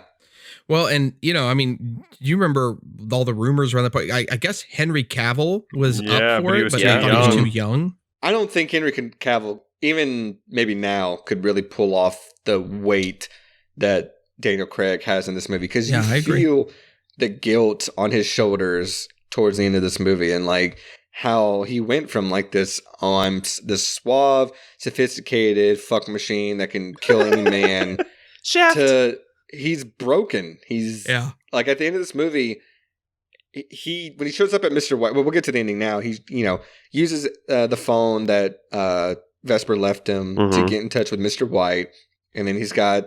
He shoots Mr. White in the leg, and he's got the line, "I'm Bond, James Bond." He's there to interrogate him. Then you get the guitar. He earned the guitar. Yeah. That Bond to me is still not the Bond character yet. Like, yes, he's gone through the ringer, but he is not ready to go on to the next level. It's when he leaves. It's when he leaves Vesper's necklace in the snow. in at the end of Quantum of Solace. Yes. Yeah. And then we get the 100%. one of the best parts of Spectre is when he finds that tape. What? Wait, I'm sorry. What movie? Yeah. What's Spectre? That Sky? That line. I mean, line. That when moment. he finds Vesper's interrogation tapes and just says just throws it to the side. Yeah, and I think even Leia Sedu's character is like, "What's that?" And he goes, "Oh, it's nothing." And tosses it. I'm like, I finally believe him at that moment. Yes. Like it took. What's this fan fiction y'all are talking about? It was me, James, the architect of all of your pain. I'm like, oh, God. It's me, James. The less we talk about Spectre, the better. Although I will say, drink a tall glass of milk. All that stuff that happened with Vesper was me. Le Chiffre, that was me. And you're like, what the fuck are you talking about? It's like that meme of Reverse Flash where he's just like, remember when you kissed your first girlfriend, Barry? It was me. I will say, though, for all the faults that movie has, I am excited to see Christoph Waltz come back as Blofeld in this new one. So, yeah, I mean, great casting, just really bad writing. Bad script. Don't you mean Oberman? Yeah. I feel like they got back into their formula with that one. Although Spectre does have one of the best teaser trailers I've ever seen. The teaser's great. Yeah. So last little wrap up here before we get into the silver linings, all that. Just some notes that I didn't really have a place for. The final shot of Le Chiffre with his death just slamming down in front of the camera is amazing. Mm-hmm. Yeah. I definitely have ripped that shot off. I love the lighting of that scene. Oh, yeah. I've definitely ripped that shot off. Really good. Character just slamming right in front of the camera. It's great. Also, did not know that Le Chiffre was French for the numbers. So yeah. It took a pitch meeting video for me to get that. Nice. Is there any other little moments that you guys wanted to talk about before we get into silver linings and all that? Well, there's one thing I want to talk about. Sure. Okay. So imagine mid-game poker table, Uh-huh. right? The stakes are high. Raises are happening. Then all of a sudden, there's one empty seat at the table. Who sits down? Dom Toretto. He's there to win for his family. Jesus Christ. Just fucking imagine it, guys. I'm putting all my money on family. He'd have his cards backwards facing the other people. He doesn't know how to fucking play card games. Yeah, he would win that poker game by racing a car. Don't ask me how. Waiter brings him a martini glass with a Corona bottle sticking out of it. Yeah, so like that's the teaser for the sequel, which is fucking Quantum of Furious. Oh, good. Where it's fucking Dom Toretto and Bond hunting down Mr. White. Like, dude, bro, I'm fucking sold. I'm looking on forward to that No movie. Time to Drive. Yeah, me too. It's gonna be great. Vin Diesel would have flipped that car 7 times and got up and walked out and punched Le Chiffre in the face. He would have been scratch free. He would have gotten out while it was still rolling. Yeah. He gets out, the car keeps rolling. What movie was that in? There was a movie recently where someone did that. Like a car was flipping and they just stepped down and walked away from it as it's still rolling. Oh, fuck. Well, Cap did it in Civil War. I think that might be what I'm thinking. William of, yeah. Fichtner does it in Drive Angry. Oh, he God. steps out of a car as it explodes. Oh, you're right. You just got me thinking though. How cool would it have been? It wouldn't make sense at all. But if there is an empty seat at that table, and then who sits down but Pierce Brosnan? And he just No. He just Here it is. mugs Here it is. Daniel Okay. Craig. This never happened to the other fellow. No. So we get the Bond, James Bond, and then you just hear the opening of Shake Your Tail Feather, and you just hear Will Smith. That's how you introduce yourself. From now on, that's how you introduce yourself. And then just fucking coming soon. We got to do a deep fake versus Bond Hitch. Boys. Bond Boys for life. That's great. I do love the crossovers are infinite, guys. I do love when Ib gets the call in the middle of the night that Bond has used her login information. She's like, how the hell does he know these things? It's pretty fucking great. She call him a cheeky bastard. What does she say? Wait, guys, if this crossover Fast and Furious, that means we can have Judi Dench and Helen Mirren share a scene. Oh, sure. That would be good. Woo! That would be great. I cannot believe Helen Mirren is in that franchise. It's and insane. she asked to be in them. It's insane. And she wanted I to didn't be in watch the last one, and I'm not going to watch this new one, but the fact that I see her in the trailer in a car as it's like drifting, I'm like, what are we doing? What are we doing here? I gotta say, after watching some of Hobbs, I watched Hobbs and Shaw, and I was like, I don't like most of this movie. It's pretty bad. But there was like a scene with with her and like she's Jason Statham's mom and Luke Evans's mom, and he's just like, Mom, and she's like, oh, shut up, And I was just like, I want to watch an entire movie about this family. Yeah, like she's like a gangster, and like, I haven't seen F9 yet, but that shot in the trailer, she's like, mind the gear shift, would you, darling? And then fucking drifts. Oh, dude. Okay. I'm literally working with Helen Mirren right now. Oh, I'm so fucking jealous. I love her. Does she drift cars in real life? Oh, dude, all over the place. She drifted right up the stage. In between shots, she hops in her fucking Porsche and just drifts around the fucking line. Yeah. She drifted into the stage and got out. She drifted while it was still stepped like out of drifting. the car. Yeah, stepped out Amazing. of the car. And walked into hair and makeup. It was And dope. then whenever she's done with the shot, it's like Wanted, where the car just whips around and picks her up and she just rides away. Yeah, it's awesome. One more pitch. If it was anyone else, I wouldn't believe it, but since it's Helen Mirren, I buy think it 100%. I even tweeted out a couple months ago. I was like, protect Helen Mirren at all costs. Oh yeah, I remember that. Oh, she is a pure delight. Okay. I'm so jealous. Empty chair. I do think it's super convenient that Bond is the best poker player in the entire MI6. Yeah. Like, that just seemed convenient. I like how they keep that as a metric. It's like, clearly you're the best poker player. And you're like, what? And then he sucks at poker. Luckily, so do rich people. Yeah. Right. Woo! I don't think I have anything else. I mean, hey, he's a better poker player than like Nathan. Yeah. That's true. That's right. So okay. He would beat Nathan. One other little note I wanted to mention before we get into prop cop and all that other stuff, unless you guys have something, but I mentioned earlier, there is a great episode of I Was There Too with Matt Corley. Mm-hmm. It's got the guy, like I said, that has a little mustache that plays the tournament like liaison. I don't know what his official title is, but it's a great episode because that guy is super famous in Sweden. Apparently he's a Swedish musician. And he's had like 6 gold albums or something like that. Good for him. But his interview, he says, I had this whole backstory where as soon as I see Bond, he's a gay character. He's like, I fall in love with him. And he's like, and if you watch my performance, you can see my posture change and everything whenever he lays his eyes on Bond. Oh, I love that. Look out for. Yeah, I've got to rewatch that on rewatches. So apparently he was supposed to be the card dealer and he was just terrible at dealing cards. So they replaced him with that actual card dealer dude. Yeah, that dude's the real guy. It's a great interview though. He has a great story about seeing Martin Campbell in like the Bahamas or something like that after this movie was over. Oh wow. And yeah, it's a great little episode if you have the time to listen to it. Also, Martin Campbell, like, again, I worked on Green Lantern, which sucks. But that dude is like one of the most prepared. Like, I bet. I had to get to work sometimes an hour before call to like do all the things I needed to do because of what was expected of me on that show.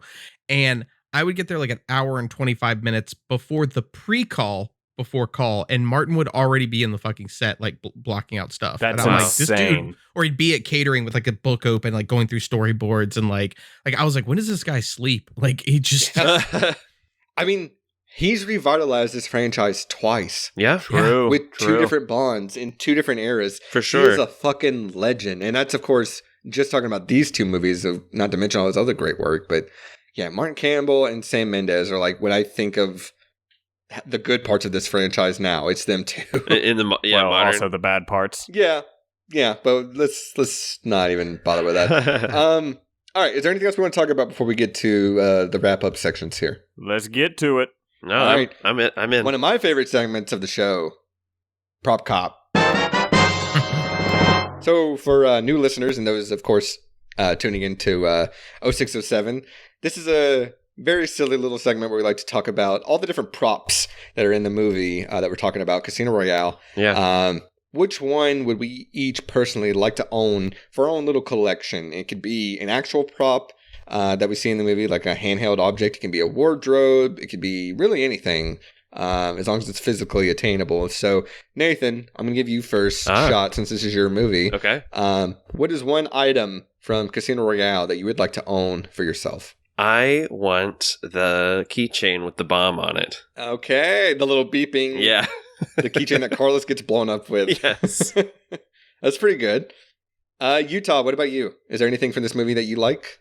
Ooh, I mean, part of me wants to say the rope that he beats him in the nuts with. Oh, yeah. Which Just part because of it you? would be that conversation piece, be like, what the hell is that rope hanging by in your library nook? And I'm like, oh, that's touch Daniel Craig's balls. Literally beat Daniel Craig.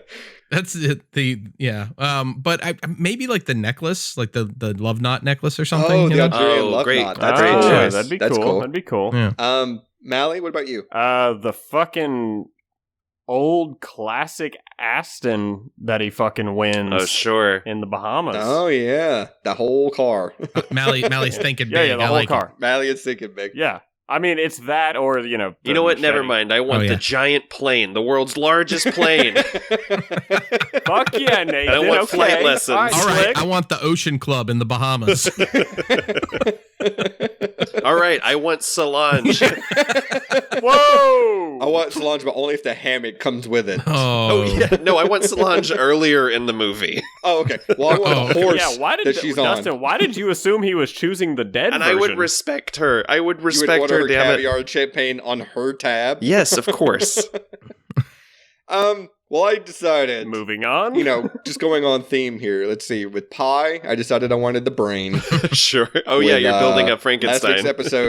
Last week's episode, we got the heart from Angel Heart. Sure. I'm going for the defibrillator from this movie so I can To bring that wake body it to up. life. You're building a Frankenstein, is what you're saying. God, you're Frankenstein's really monster. just like Frankensteining something together. This is not good.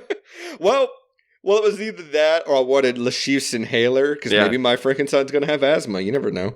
But ultimately, I was like... I feel like Dustin is building like a new co-host and me and Nathan are just going to get the fucking boot for season 6. I should have taken Lashif's bleeding eye. That would have been great. Jesus. Mads Mikkelsen's eyes, give them to me. Nathan, you took a person. That's true. That's slavery. I have a new segment that I would introduce. Oh, boy. No. This is easy. And it's fun. So I don't have a name for it. I just call it bit part. So the idea here is I'm constantly watching movies where there's a featured extra or a short role that somebody has, and I'm like, I would love to be that person in this movie. Oh, I don't want to be a star. I don't want to be a major player. I just want to have a little bit part. So it could be like the card dealer in this movie. It could be any random extra. So you guys, I'll give you time to think about if there's one you want to take. I have mine, and it's a nothing role, but I just think it'd be fun to do because what is it? I would get to be on set with both Judi Dench and Daniel Craig. I would get to touch Daniel Craig. Oh, God. It's the guy that injects Bond with a tracking device that has that sweet mustache. Oh, I love him. Yeah, okay. where he just kind of gives him a little nod. He goes for that 9/11 spiel. Right. And Daniel Craig just goes, ouch. I would have the pleasure of Bond looking at me and going, ow. Ow. So that's my bit part that I think would be fun to play in this movie. Nathan, I'll turn to you. Casino Royale. Is there a small role that you think would be fun to play in this movie? Yeah, I'd like to be Lashifra's henchman who cuts the bottom out of the chair. Oh, the Bond guy? Does that guy have a name? Because all these Bond... Agent 47. God damn it. No, all these Bond villains always have henchmen with crazy names. Like, I think the one in the next movie is called Elvis. Elvis, yeah. So... The one who looks like Lloyd Christmas? Yes. Dude, no, the bald guy in this movie has that weird knife move that he does when he does that too. It's a little sweet little knife play. That's a good one. He's got a good flourish. Mally, can you think of a bit part that would be fun to play? I want to be one of the guys that just like tases Mathis and carries him away. Oh, just fun little note. One of those guys is the stunt coordinator for the movie. Oh, right. Okay, well, I want to be the fucking stunt coordinator. I want to be Gary Powell. Yes, that's his name. Yeah. What about you, Utah? Is there a fun part that you think would be cool that you could be? Hey, that's me on screen. I'm doing that. I want to be the bartender he orders a Vesper from. Oh, that's That's good. That's the one Perfect. you could ask him, shaken or stirred. Exactly. Shit. That would be Give great. me that SAG. Give me that SAG money because I get a line. That's right. Yeah, that would be great. True. That would be great. Give me them residual checks. The only little trivia note that I have, and I think you guys will appreciate this, is that reportedly, and this is IMDb, so you can take this with a grain of salt, but it's so fucking it's funny not that true it doesn't at all. matter. Apparently, Sir Roger Moore was so impressed with this movie that he reportedly went out and bought a DVD of it. Oh, cute. Aw. Roger Cool, Moore was like, I guess. What do I watch this on? Yeah. My balls were never tortured like that. He tries shoving it into a VHS player, and he's like, work, damn it. This little frisbee doesn't fit in my VHS. Let's get to the fun part because I got mine locked and loaded. All right. All right. Well, for those of you who are first tuning into our show, or again, you're tuning into 0607, this is the whole crux of our podcast, The Silver Lining. Mm-hmm. This is where we like to say, hey, we know this movie doesn't end on such an upbeat note. Mm-hmm. Here are some positive things that we've decided you can, this is the thing to look for in this movie. Like, this is how you can leave this movie saying, hey, this movie's not as much of a downer as maybe I thought it was. So this is, of course, the titular Silver Linings. So, Mally, since you're eager to go ahead. What is your silver lining for 2006's Casino Royale? The bitch is dead. Oh, I knew it. Jesus Christ. Fucking knew it. All right. Yeah, Nathan, I mean, it's you kind of... have an actual silver lining to Casino Royale. Oh, fuck you. That was a real one. It's kind of cheating because it's very literal in the movie, but Vesper led him to Mr. White. Yeah. I mean, the fact that Mr. White didn't really get away with it. Yeah, so you can clearly see me and Nathan were just like, we're not trying this episode. No, it's actually kind of what mine was too. I said that although Vesper betrayed Bond, she did leave him with like everything he would need to bring down Quantum and then of course eventually Spectre. So, she did play a pivotal role in Bond's success so there is that.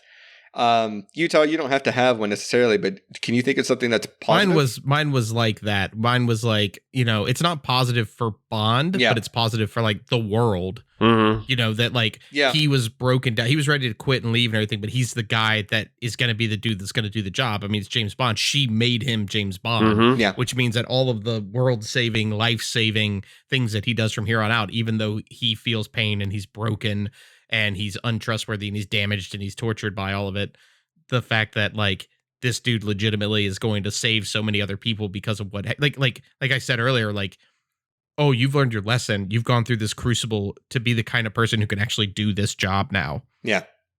Right. It's almost like a silver lining could say this is a learning experience for Bond, and then now he is ready to do the job that he needs to do. Yeah, and it's kind of also, I mean, it's like that therapy thing, like it did dissolve his ego a bit, you know what I mean? Like, yeah, he was using it in the next movie as a defense mechanism, but he does like get to see that like all of his shit is bullshit. Like he fails so much. Right. So it's like, I don't know. I think the thing is that like, it's not a silver lining for Bond because it means he's going to be tortured probably his whole life. Yeah. And everything and be haunted by all these things, but he becomes the person that can, save everybody. No, I'm just remembering. Yeah, he's a lot more successful in Quantum and like his mission and stuff. And by the end of it, he does come full circle with the whole. Like, he is like a machine in Quantum. Mm-hmm. Yes, I was just thinking too. Quantum's got that silent fight between him and that other guy in like the. In the opera villa, house, right? Yeah. Well, no, it's not a silent fight. I should say it's one that doesn't have a musical score attached to it. It's just okay. Oh yeah, that's a great fight. That's scene. a great fucking scene. I think I might watch Quantum of Solace tonight. Nice. I think it deserves a rewatch. All right. Well, we got also a few other things here. We'd like to do what we call a pick me up, or as it's kind of been rebranded, the double feature. For Casino Royale. So let's say our silver lining was more than lacking, and maybe it is a little bit for this week. What we do then is say, okay, well, fuck it. If we can't think of a silver lining, we're going to give you a double feature. So essentially you watch Casino Royale and then you watch this much more upbeat, fun movie, or not necessarily fun, but a movie that'll take your mind off of Casino Royale's tragic ending. Sure. So this is our double feature. Utah, let's start with you. Can you think of a movie that you think people should watch after Casino Royale to bring their spirits back up if they're a little bummed out at the end of it? I'm gonna go with the Daniel Craig movie. Maybe watch like Knives Out. Yeah. Oh, good call. choice. Instant Good classic. choice. Yeah. Instant classic. God, all right. his accent in that movie is so good. So Man, funny. dude, the donut hole inside of another donut line. It's so fucking funny. What about I'm so excited for the sequel because all of Hollywood's starring The in cast is I'm excited unbelievable. because Dave Bautista's going to be in it, and I am solely in the Dave Bautista camp now. Like I'm it. fully No, backing we him. all follow you on Twitter. We know. I'm fucking in, fully on board for him. Yeah, that cast is awesome. It's crazy. Nathan, what about you? Double feature. Yeah, I would say 1986's Never Too Young to Die. It's basically a parody of the James Bond series, starring John Stamos, Vanity, Gene Simmons, and James Bond God, I've never even himself, heard of George this. Lazenby. I've never even heard of this movie. Is it good? It's real I dumb. mean, no, but yes. I wanted to say this earlier, but could you imagine? We always talk about recasting lately. Recasting this, but Leslie Nielsen in the lead role. Oh, yes. I said, dude, the Naked Gun. Let's Yeah, go. the Naked OJ Gun. can play Le Chiffre. Yeah. Priscilla Presley as love it. Vesper Lind. I love it.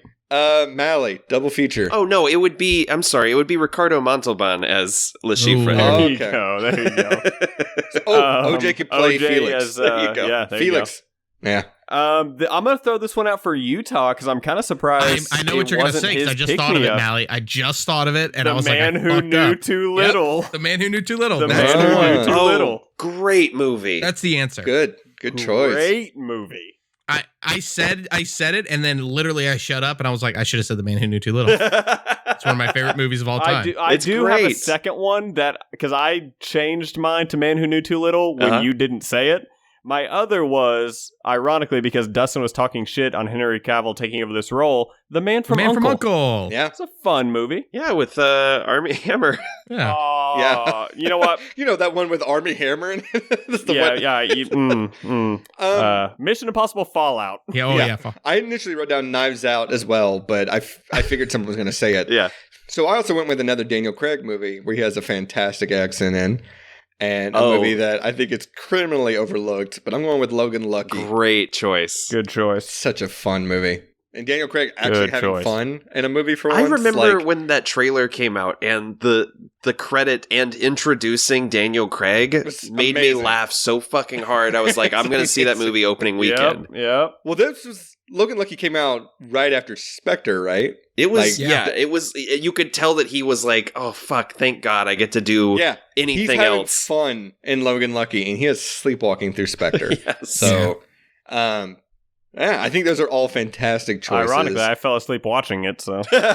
Ew. Man, Logan Lucky is so fun. Yeah. So fun. I think I already know the answer to this, but I have to ask because we do it every episode. Round the table, do you recommend this movie?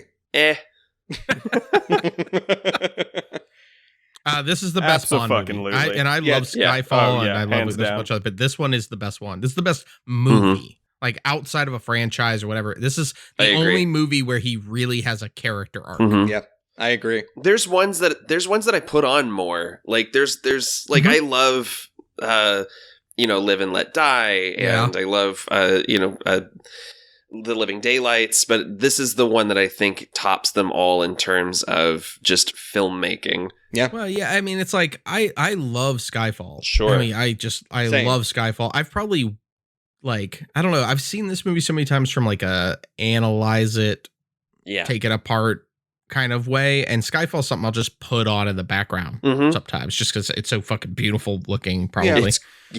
And then turn volume up for certain scenes because you're like, oh shit, this scene's so dope. But yeah.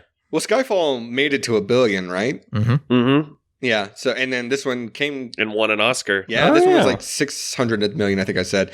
It was crazy, like how this movie was so like languished before it even came out, and then now people are returning to it, being like, "This is the best one." Like before that, I would say the best movie, like the actual movie, like you're talking about with this, was on Her Majesty's Secret Service. Like it was a actual movie and not just the Bond formula. And yeah, man, this is the best in the franchise, like for sure. Skyfall is good.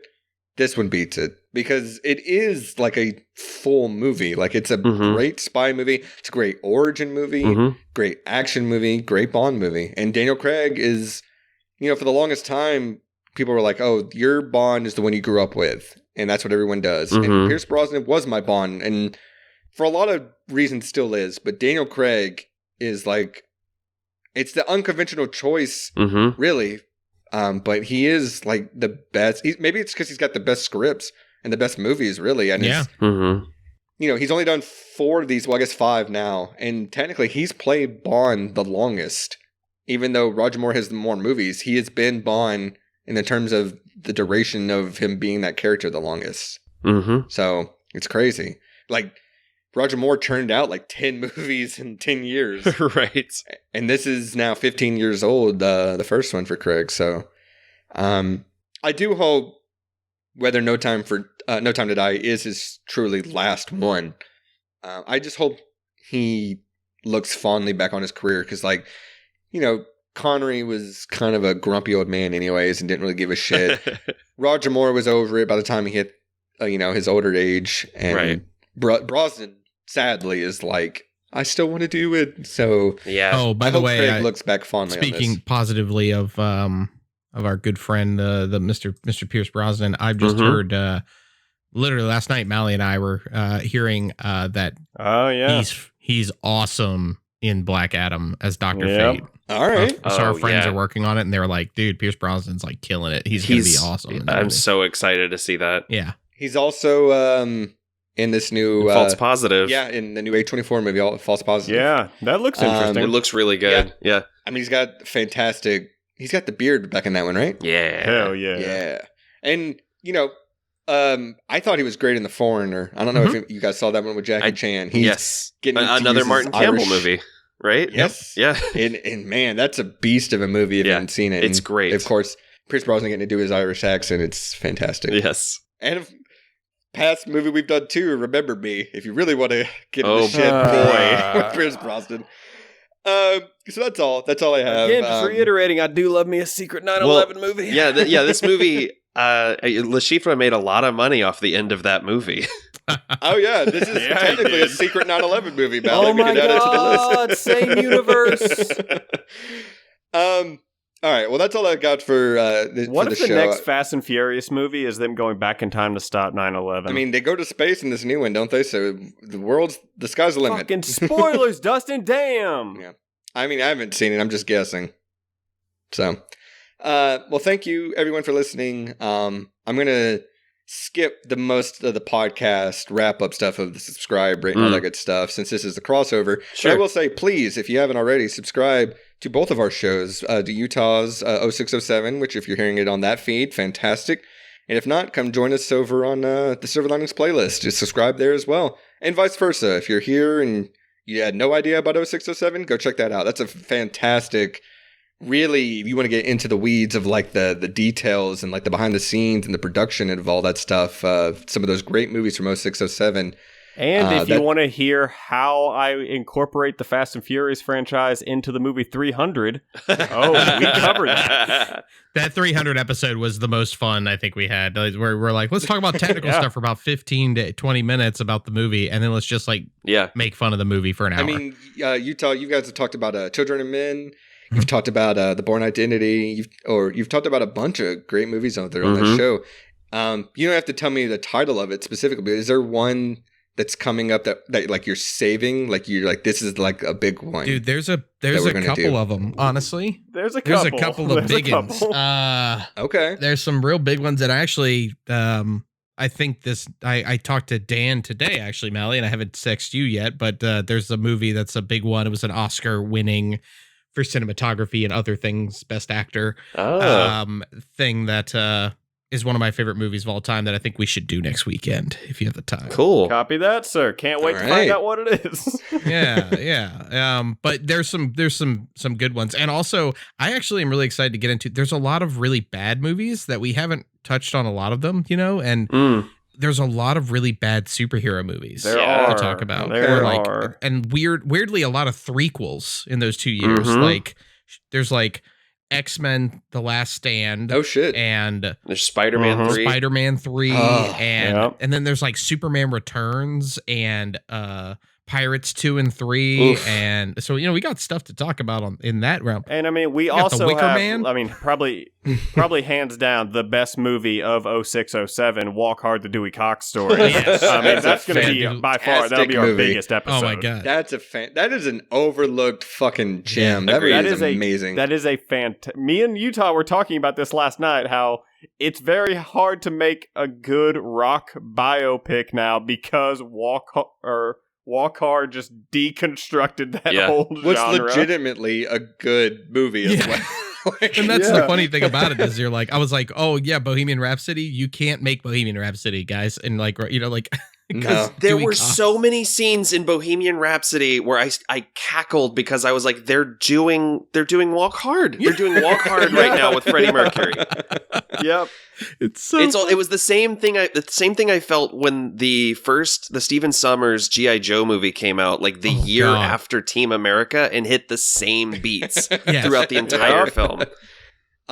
Speaking of G.I. Joe, I am actually kind of looking forward to Snake Eyes. I know it's not going to be a good movie. It looks fun, but though. The choreography looks pretty interesting. Yeah. So. But no, we got some big stuff coming. Like I said, Mally and I are going to get some. We're going to get into some of the big ones. We have some ones that that's exciting. Movies that I like. Well, fantastic. Yeah. So there will be, but I don't want to spoil them. Yeah. Thank you for coming on the show again, man. Yeah, this is thanks great. for having me, guys. Hopefully we did Casino Royale justice for you. I mean, we've gone 20 minutes longer than the movie. Yeah. We're up to 3 hours. Oh, I should I knew follow it was going up. to be a long one, so. I should follow up because the last episode Mally and I put up was called Not Really a Season Finale, where we just went back and talked about previous things. And one of the things we talked about were unreleased episodes. And Casino Royale is an unreleased 0607 episode that Dan. Yeah, you were telling me about that. So when we referenced in our last episode the movie that Dan and I had seen 30 times together and had talked about so many times that the podcast was just me being like, yeah, that was a miniature in Venice. And he's like, yeah. And I'm like, in the water, it had to be 1/8 scale because of the way the water scales, with the higher frame rates, so you can only go by 30 or 40 frames per second. And Dan's like, yeah, I know, it's cool. Yeah, and then Dan's like, and then this thing with another thing, and I'm like, yeah. Yeah, you had two technical guys being technical at each other. I feel like that was a lot of the earlier episodes of this show. Me being like, hey Mel, you remember that one part? He's like, yeah. Yeah, pretty much. Yeah, I watched That's the movie amazing. last night, just like you did. We're getting better at podcasting, guys. How far we've come. We're getting better. Yeah, 100+ episodes. We're finally figuring this thing out. Well, I only have two other little things here to say. I have to give a clue for next week's episode because it's my choice. And my clue is that, pardon me, but it stars an actor who is just so damned ugly. So hopefully you'll figure that out. Oh my god. Hopefully you figure that out. And lastly, before we go here, just once again, what next week's movie is, and oh my god, it's so mean. One last time here, before we go, shout out, rest in peace, Oatmeal. One of the greatest rabbits, one of the greatest pets I've ever had. This is for you, Oatmeal. I'm gonna miss you, little buddy. R.I.P. Oatmeal. Again, thank you everybody for listening. Tune in next week. We're talking about damn ugly actors, and it won't be as much of a downer, hopefully. And yeah, that's all I got, guys. Anything else before we go for the week? I'm hungry. All right. Well, until next week, as always, Excelsior.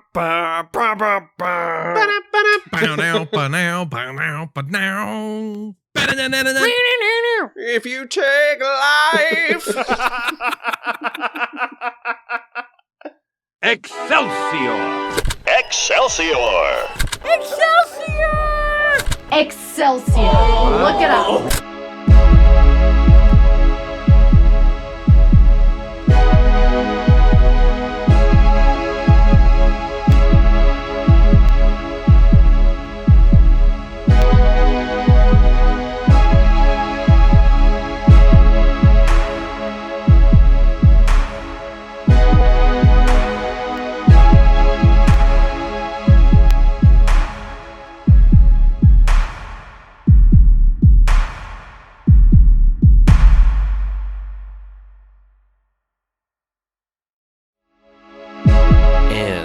wraps up another fantastic episode of the Silver Linings playlist. If you would be so kind, we ask that you leave us some feedback on how we did, plus a like and subscribe. We'll be back next week with another great episode. See ya!